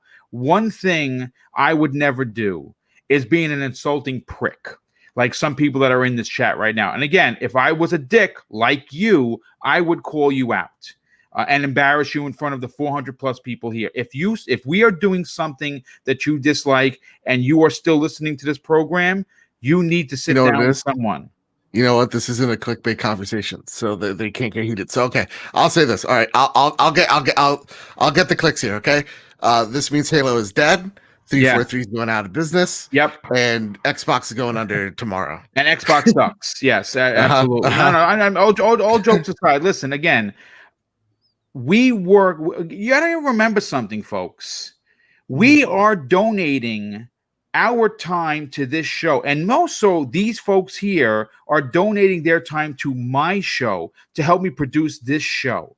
And I got to be honest with you, it's kind of sickening that when you put this much heart and soul into writing these topics, when you pull yourself away from your family, when you're not playing games on your new consoles to write these shows, and some little dick in this chat is going to wind up saying, "Oh, I'm yawning," or "Still Halo." Well, listen, unsubscribe from the freaking channel and don't be here. It's fine. If I lose 10 subs, 20 subs, 100 subs today because I'm calling assholes out, then so be it.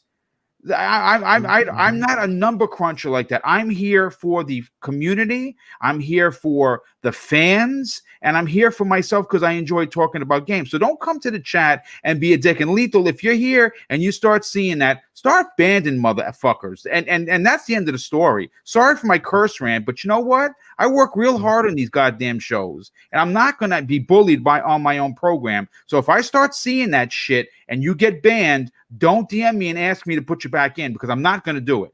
I'm not. I love those people that are like, "Why did I get banned?" And it's like, "I wasn't even being mean." And then like the comments like the most awful thing in the world. Don't be a dick. Don't be a dick. If you don't like it, you don't need to comment. You don't need to. If you're yawning, take a goddamn nap. All right. I don't know what to tell you.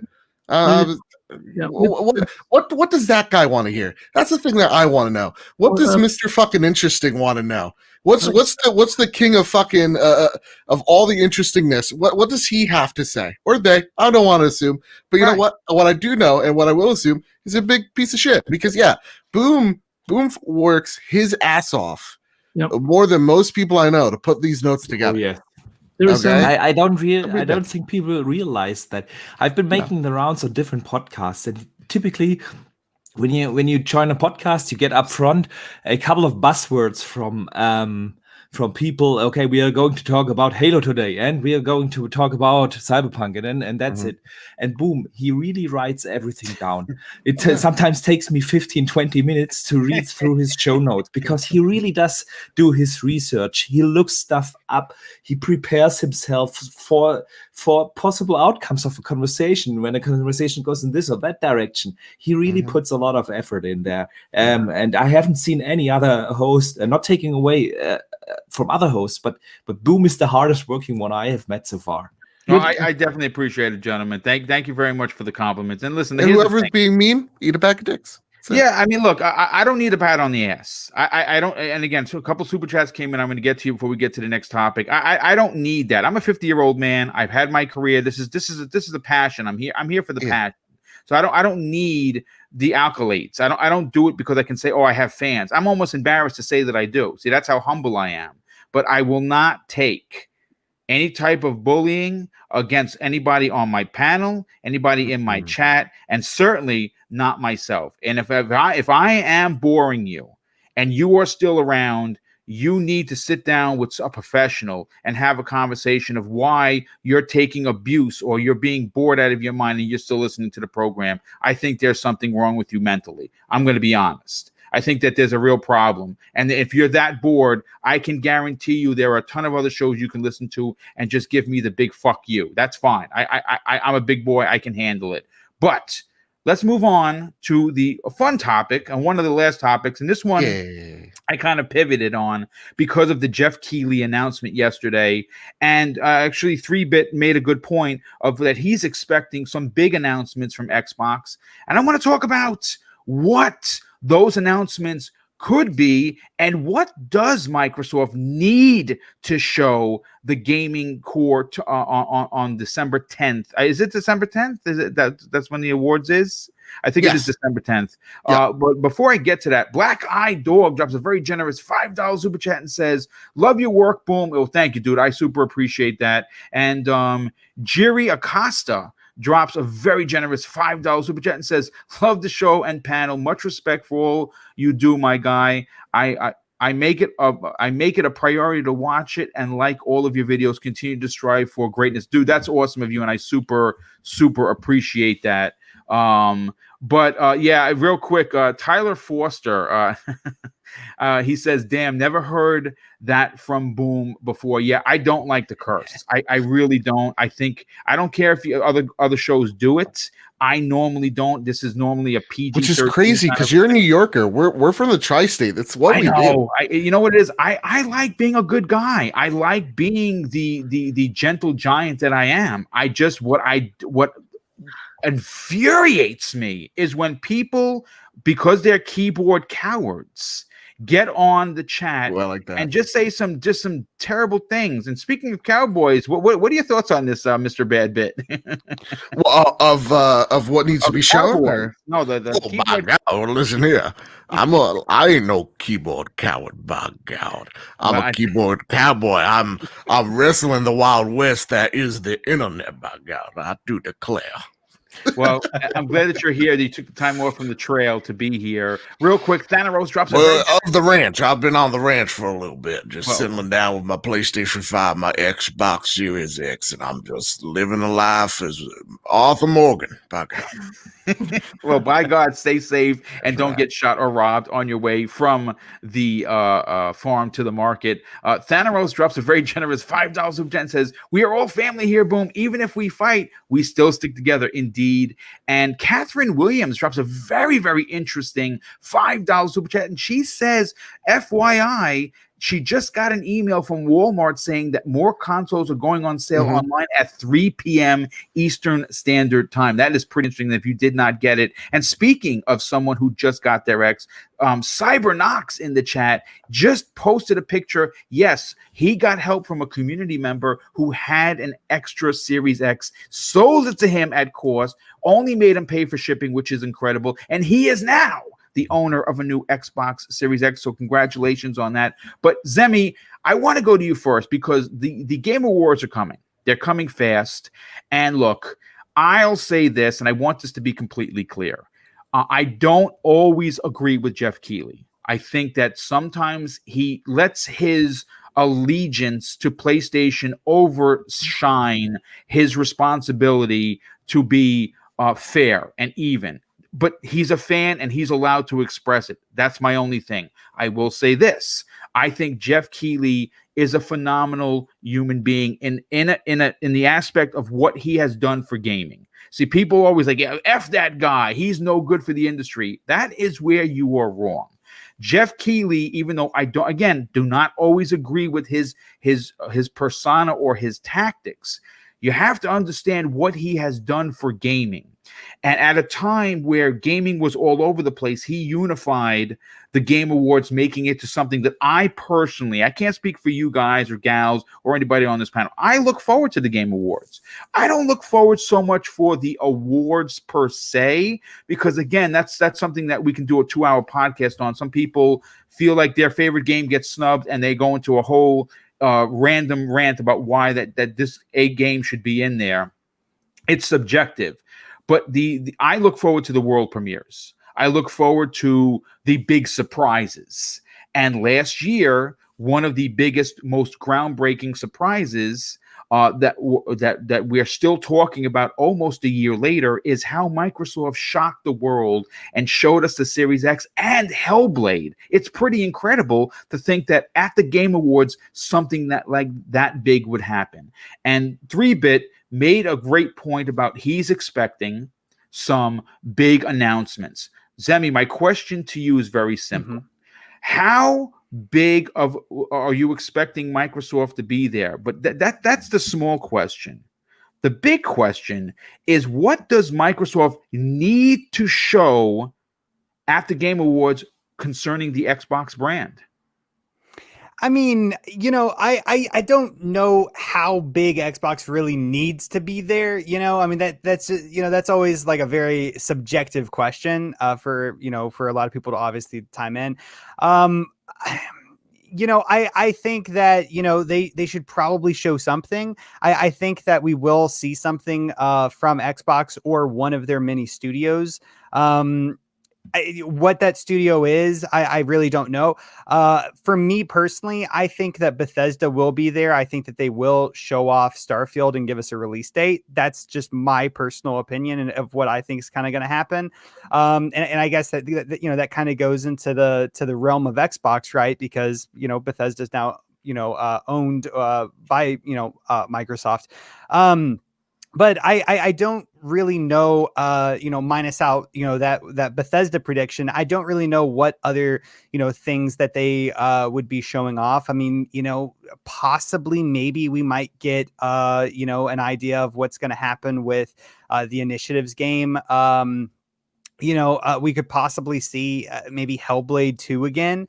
But ultimately, I think Xbox will show something. I don't know if it's going to be to the same level as them, showing off their console, like what the Xbox Series X, looks like. And I don't know if it's going to be that big. I don't think it's going to be that big of a surprise. And, we didn't see that coming kind of moment that we got from, 2019's VGAs.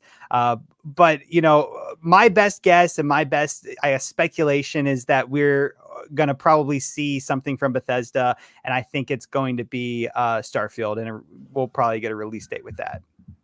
That's pretty interesting because Starfield is going to be coming much sooner than later. Alexander Dark 91 drops a very generous $2 super chat, and he's saying what I believe is going to happen, hoping for a Hellblade 2 trailer and a 2021 release date.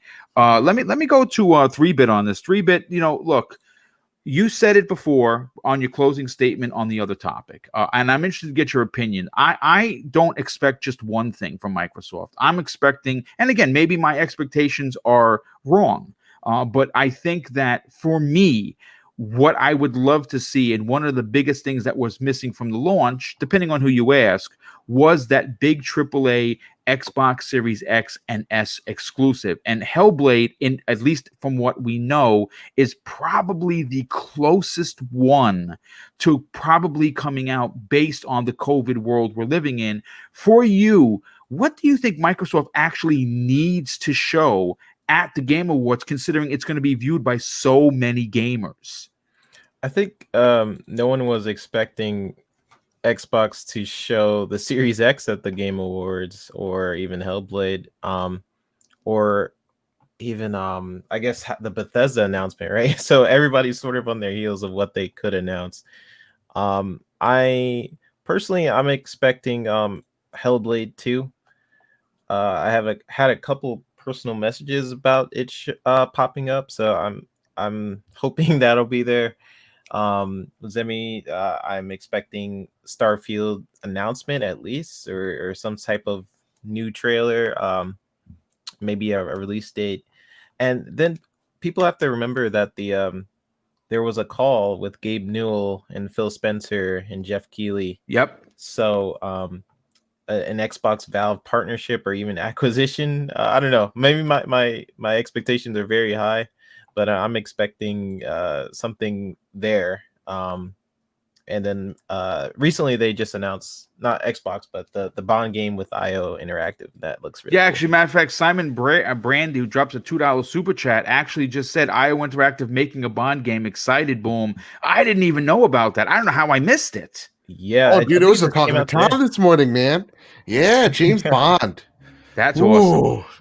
Dude, I'm sorry. I'll wait for my turn. I'm so yeah. I was pretty much done. Those are the games I'm expecting. I'm expecting something with Valve, with whether it's just like a smaller deal that they have, or a full-on acquisition. Because I know Gabe Newell, he's trying to get out of here. He's trying to retire.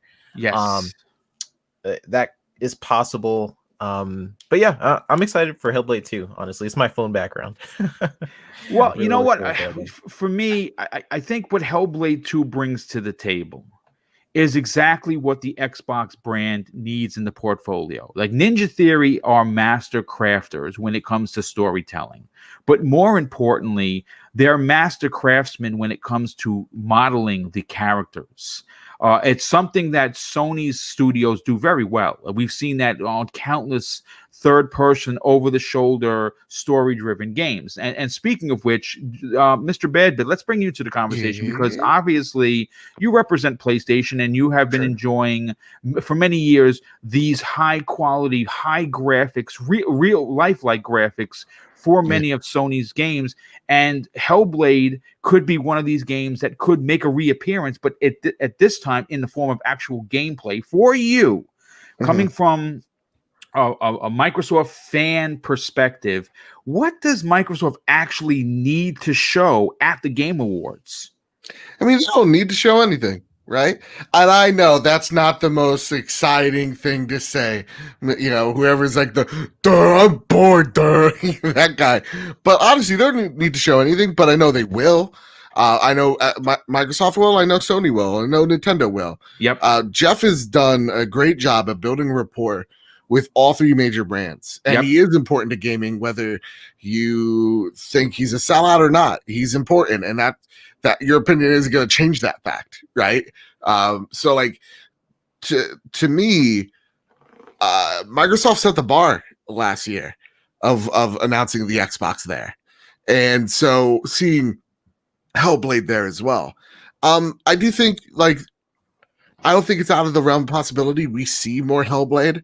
I don't know if it's going to be like a full gameplay thing. I don't think that's going to be the thing because it's an award show. They do have to do this whole pacing thing as well. So like I think we're going to see another thing of Hellblade, but I do want to see what their other studios are working on as well. But yeah, like that's what I'm really hoping. Maybe we get to finally see what Initiative is working on. Oh, interesting. Yes. Maybe why not? Why one when we can have two? So like maybe we're getting two of those things. I just know it'd be a foolish opportunity or a foolish mistake, PR wise, marketing wise, if you're Sony or Microsoft to not announce something big or huge there. But one sidebar. Let me see that James Bond game. Yeah. Oh my God! You know what I think about? And now all of a sudden fantasize about a Marvel Spider-Man level James Bond game, because IO is not tied down to a major publisher. They are only tied down to their agreement with the creators of 00 or the owners of it. So they're really getting to make their own version of James and 00. I would love to see, and what a match made in heaven, because that studio, Hitman games are so incredibly great, but always underappreciated. So it's awesome to see them have that IP and hopefully get that Insomniac magic in there. I want to see that. I want to see that at the Game Awards. Oh boy! Yeah. I mean, listen. I think that all three companies are going to be represented well. I think that Nintendo is going to show something that's going to be a surprise. Maybe it's Metroid Prime 4 that's been in development for quite some time. Maybe we'll see something from Sony in regards to Horizon or God of War potentially. That's not just just a trailer. Who knows? Who knows what we're going to see? Microsoft, on the other hand, has an opportunity to. I mean, they've been on fire. Let's call a spade a spade. They've had a couple of hiccups, sure. I mean, all companies have, but they have been really, really doing well when it comes to PR and certainly being transparent and showing some things. I'm super, super stoked. I don't know what they're going to show, but I want to get Archimedes' opinion. But Archimedes, before I get to you, let me just shout out a couple of people that were kind enough to drop super chats. CYV Studio, he drops an outstanding $5 super chat and says, "Hey guys, the problem that I was having with my Series X not playing Xbox 360 games is solved. I just want to I just want to let you know that the Xbox download to let the Xbox download some 360 patches from the cloud. That's good to know that you're not having an issue, because there's a ton of fantastic 360 games that are worthy of playing again." We have Masuko drops a very generous $5 super chat and says, "Love and hugs from everyone on the panel. Great, excellent show." Well, thank you so much for the compliment, and thanks so much for the generosity. We definitely appreciate that. But Archimedes, if you are Microsoft, if you are on the PR team, and right now everyone is riding high, everyone's talking about the console. People are enjoying their backwards compatibility, their new controllers. They're enjoying some of the next gen games that we have on these consoles. To keep that party train rolling, what do you bring to the table at the Game Awards, which is obviously going to be viewed by millions and millions of people? Okay, I'll give you two answers. The first is what I think they should do, and the second is what I think they will do. Because those are two different things. Okay, they should do, in my opinion, fill that void that they have left now with promises. Their whole marketing right now about the games department is, oh, we have 23 studios. but we haven't seen any games, and we don't know when that game train that we all know will come is going to start, and it has to start somewhere in 21. And so being at the show at the very end of this year, when the console is out, everybody has it, or hopefully everybody who wants one has one at that time. And right before Christmas, when people decide which console do I buy for as a Christmas present, they need to show them what people are investing in. And that they need to do with two things. That is, first is being, of course, gameplay. And the second is, what are the games that are coming in 21? Which are the ones we can expect to see in 21? Of course, we know about Halo. We all speculate about Starfield. I bet it's Psychonauts 2. It's Forza Forza Motorsport. Yeah. I also think Everwild is going to be a 21 target at this point. We don't know whether the pandemic will be over next year and stuff will get delayed, but I think as of now this might be the target for 21. So they have a bunch of games, and what I would do if I were Xbox, I would make these beautiful sizzle rail trailers, and show 15 seconds of Forza Motorsport and 20 seconds of Halo and I don't know, 15 seconds of Psychonauts, and put a trailer together. And that's Xbox in 21. That is what I would do. And put even Hellblade in there because I also think that it's a 21 game. But this is really what is missing right now as an Xbox fan. We know about a bunch of games.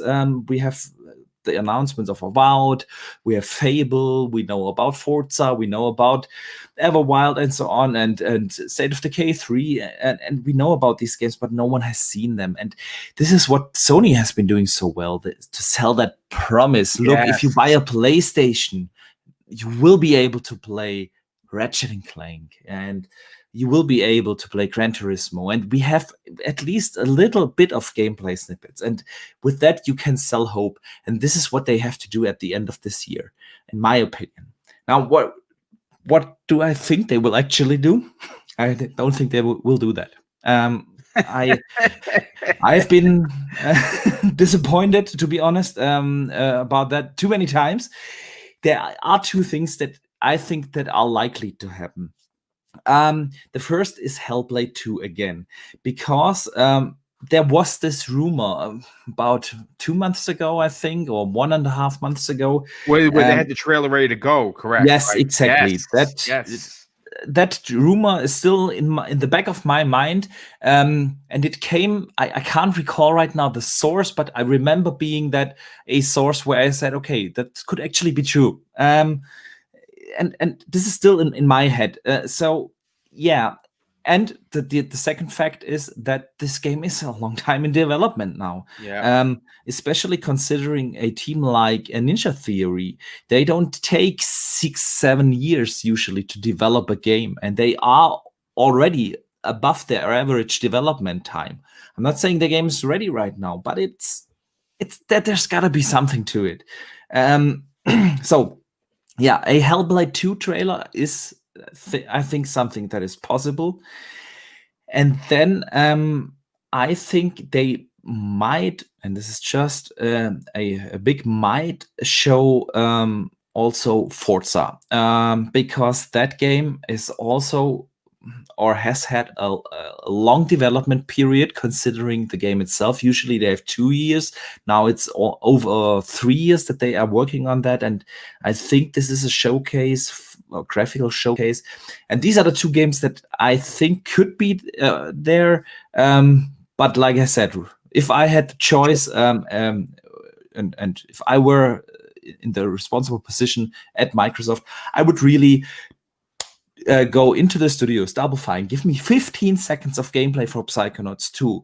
Ninja Theory, 20 seconds of gameplay. And don't tell me about a pandemic. This has to be possible. Yeah, no, I agree. I agree. This capture 15 or 20 seconds of gameplay has to be possible for all of these games. Even Fable. Yeah, Fable is now almost 4 years in development.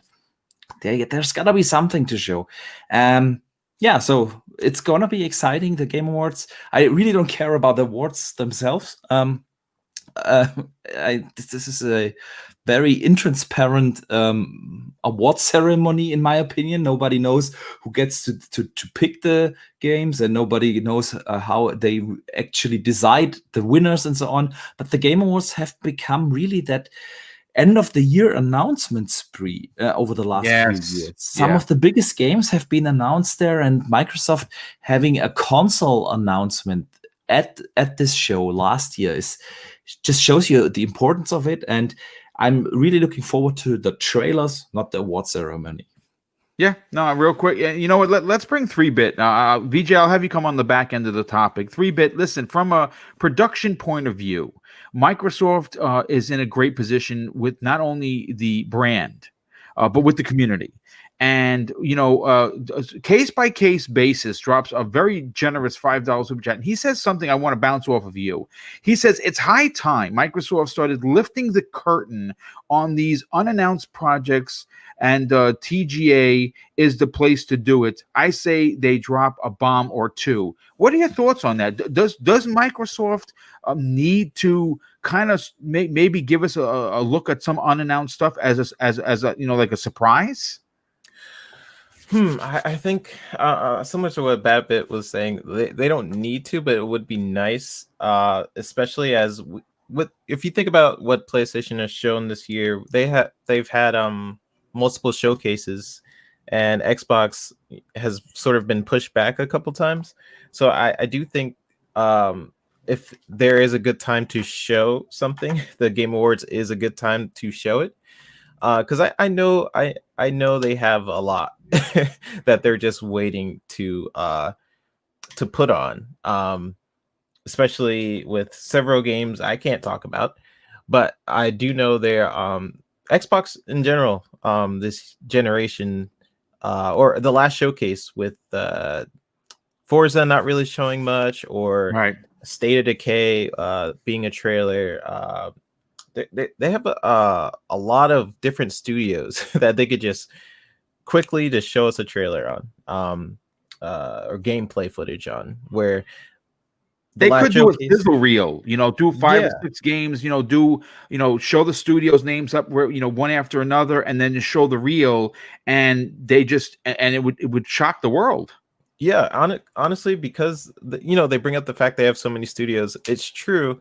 But they have a lot of potential to just show what they want. I know they have a lot of different games in development, so it's just a matter of, is it ready? Do they want to show it at this state? It's all about, like, from the production standpoint, like, okay, the lighting is not really done with this build. Do we want to show it at this stage, or do we wait till it's really polished?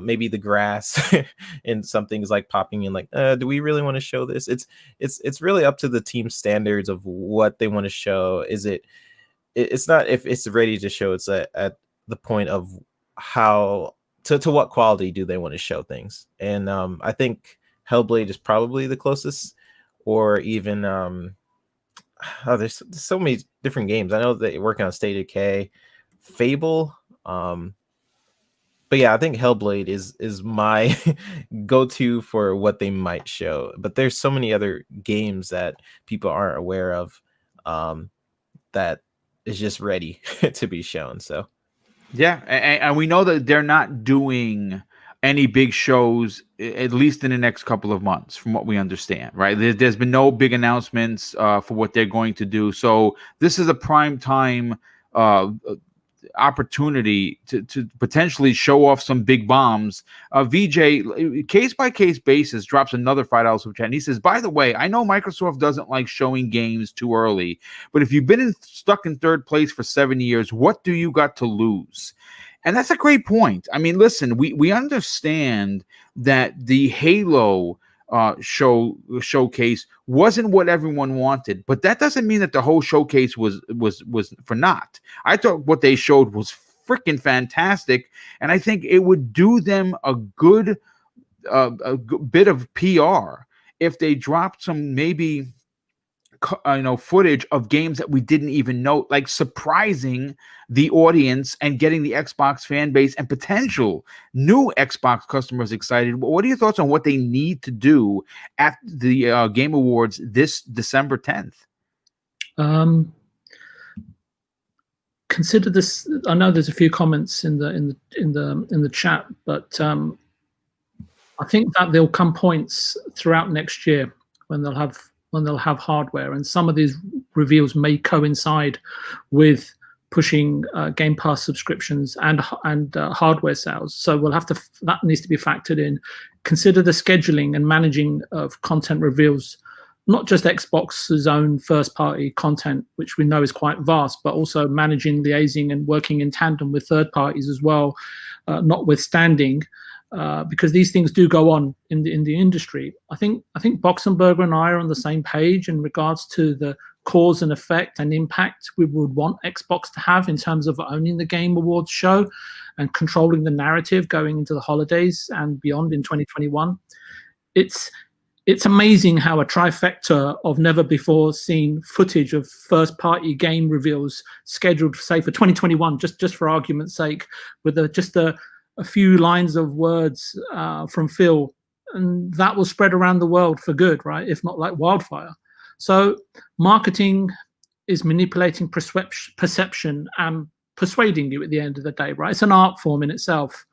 However, regardless of 23 studios and 35 teams, just one title can be a critical component in carrying, beguiling, and showcasing the fate and fortune of Xbox. From my perspective, it's all about Phil being up on that stage and listening to his thoughts, plans, and ambitions and ideals. And can they endure? Can he provide the fuel to power your dreams? Can he deliver us the moon? Just in case you're wondering, that was just a nod to the Game Pass, by the way. I'm downloading. But I guess the proof will be in the pudding, Boom. We'll have to wait and see. Yeah, no, I absolutely agree. Sorry. No, you gonna say something else, VJ? No. I'm just saying. I'm sorry. I know I normally go on for hours, but that was a bit short. I'm sorry. No. That's quite all right. This is what we love to have you on the panel, brother. You get us thought-provoking conversation, and I think that's really what it's all about. Listen, folks, we're over the 2-hour mark. I want to thank everybody for being here. We had over 400 people here for a show that is during the day, and listen, it's greatly appreciated. No one takes an audience for granted. I certainly don't. That's why I work so hard on these shows to make sure that they're interesting. And again, maybe they're not the same that everyone else is talking about, but that is the point. I mean, I wouldn't want to listen to the same drawn out conversation each and every week by what everyone else is talking about. And again, I know that maybe Halo is a sore spot for some folks, but listen, if you're a fan of something, you want it to be the best, and I think that is what we portray on this program, that we do want Halo to be good, and that we're hoping that it is going to be Game of the Year 2021. But listen, I also want to thank the moderators, especially Lethal Papa. I mean, he's in here doing the work, and he's actually doing 2 tasks at once and still finds a way to be as awesome and keeping this chat safe. So Lethal, thank you so much, dude, for everything that you do. And let's get everyone out of here, and we'll start with, of course, our cog that keeps everyone going, Zemi Games. Why don't you tell everyone about where they could reach out to you on social media, potentially have a conversation, and more importantly, subscribe to your YouTube channel? Yeah, absolutely. So on YouTube, you guys can go and check out my YouTube channel by just searching for Zimmy Games. I do a bunch of gaming related content like tutorial videos, news videos, game reviews, and that type of stuff. You guys can also follow me on Twitter at Zimmy Games. And I say this during every show, but I truly, truly do mean it. If you heard something during today's show that I said that you agree with or disagree with, always feel free to throw me a DM. I absolutely love talking to people in the community and just learning everyone's different opinions. I just think it's fantastic. So definitely feel free to throw me a DM if you have the chance. And then you guys can also go and watch me play games live on twitch.com or twitch.tv, and the name on there as well as Zimmy Games as well. And not this week or next week, but probably the following week, you will be able to see me and Mr. Boomstick playing the Dark Pictures anthology Little Hope, which is a game that I have not screamed once while playing. Lies. lies. But yeah, Boom, thank you so much. This show is amazing, as always. I'm actually voting for the VGAs right now. So yes, I actually am halfway done with it. I'm literally voting right now, as a matter of fact, and hopefully my personal game of the year, which of course is the Samurai Epic game that it's only available on the PlayStation brand. It is a must play. I got to add this in. One thing that I'm heavily disappointed with is that like the best voice actor of the year or whatever, or maybe there's like a male category for it or something. I haven't seen it yet. Anyway, the one that I saw, it is really, really sad that the male voice actor for Assassin's Creed Valhalla, like Eivor, did not get nominated. I was a little devastated for that. Wow. Oh, really? I wasn't really a fan. Like, I think he's all right. I don't know. To me, I love that Najee Jeter is there because he's Miles. And he's absolutely fantastic. But listen, real quick, 2 massive super chats came in. Mental 9R drops a very generous $10 super chat and says, dropping in between conference calls. Thank you, dude. Super appreciate that. We'll catch the show on replay. Thanks for all you guys do in the gaming community. Shout out to Mr. Badbit for having his camera on. There you go. Wow, we had another one come in from John B. Wow, dude. He drops an outstanding, very generous $50 super chat. Dude, that is crazy. Thank you so much for the generosity. He says, you work harder for the Xbox brand than any other content creator. Love the show. Dude, that's very kind of you to say. And of course, the generosity is mind-blowing. But Archimedes, let's get to your outro. And the reason why I want to go to you next is because not only are you one of the up-and-coming creators that I want people to flock over and support and sub to your channel, but you have something you're doing this upcoming Monday that I am a part of. Why don't you tell everyone about where they can check that show out, follow you on social media, but more importantly, subscribe to your outstanding YouTube channel? Yeah, first, Boom, thanks again for having me on the show. I'm always having a blast here, not just with you, but with the panel. It's really one of the highlights of my week, talking with my buddies from the other side of the continent, of the ocean. It's really always a great time I'm having here on this show. And you just mentioned it on my YouTube channel, which you can find, by the way, at Boxenberger. I will have my very first live show next week, Monday, 23rd, 12 p.m. Eastern, 6 p.m. Central Europe time, 5 p.m. UK time, and I think that's 9 a.m. Pacific. So, yeah. Did I do that right? I tried to remember that. I know. No, we are going to have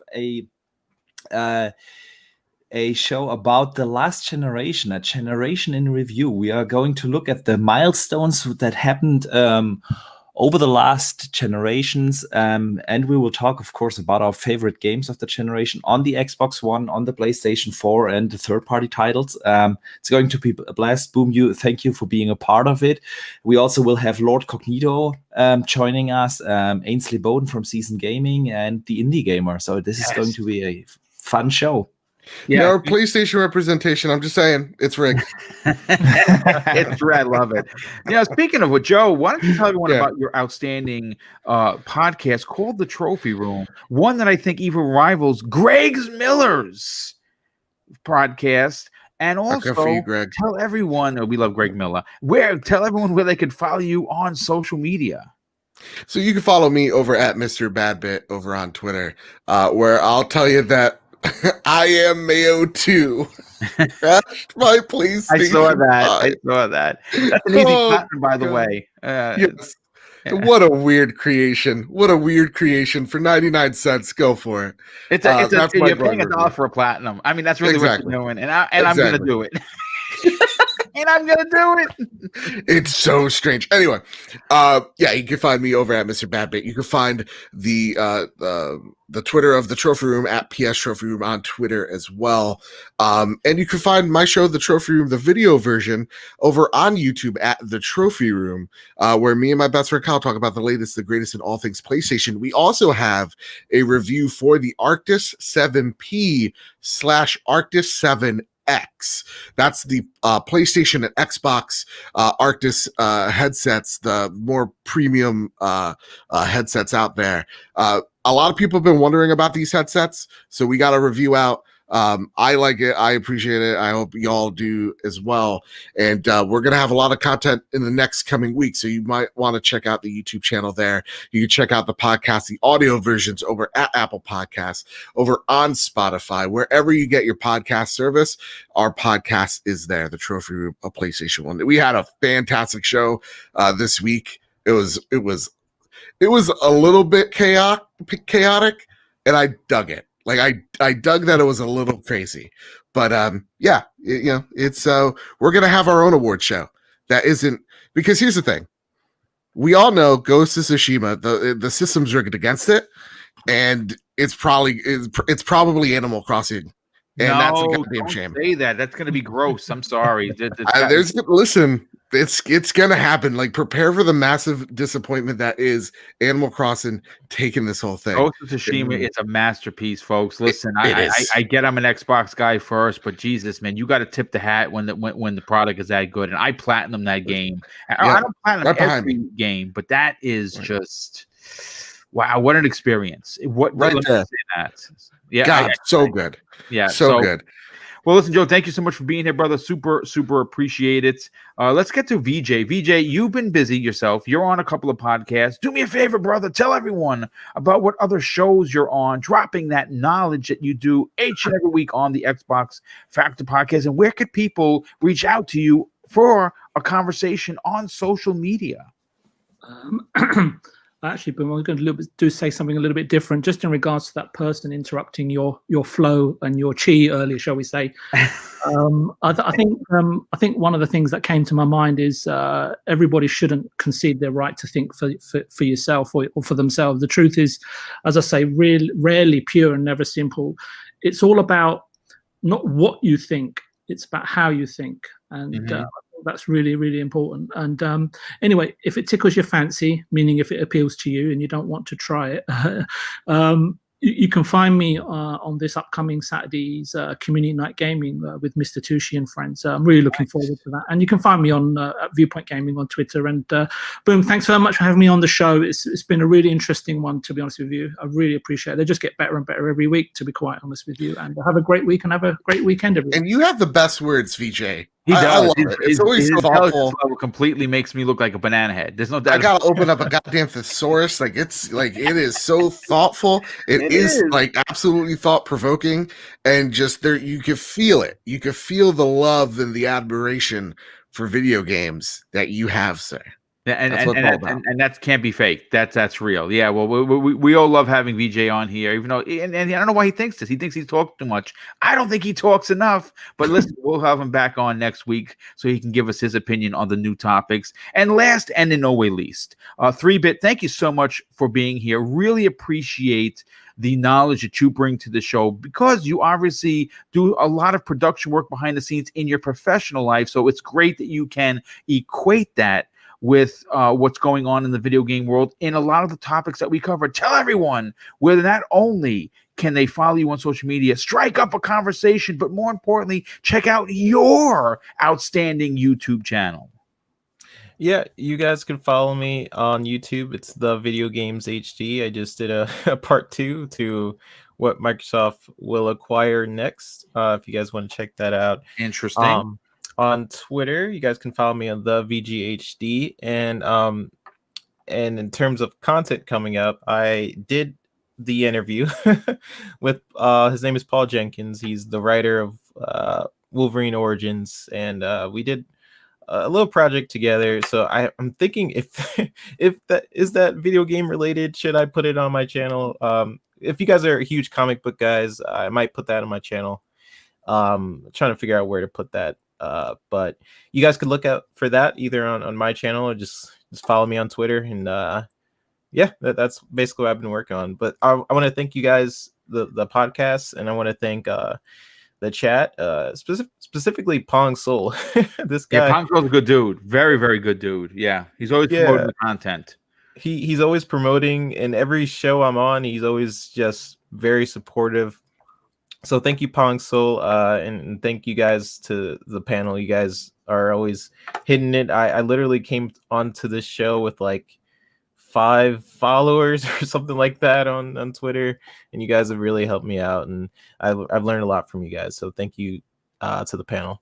Well, it's great to have you on, dude. It's great to have you on each and every week, and we definitely appreciate you, hanging out with us, and again, dropping some knowledge every time you strike up a conversation. But listen, folks, this has been a great 2 hours, 2+ hours.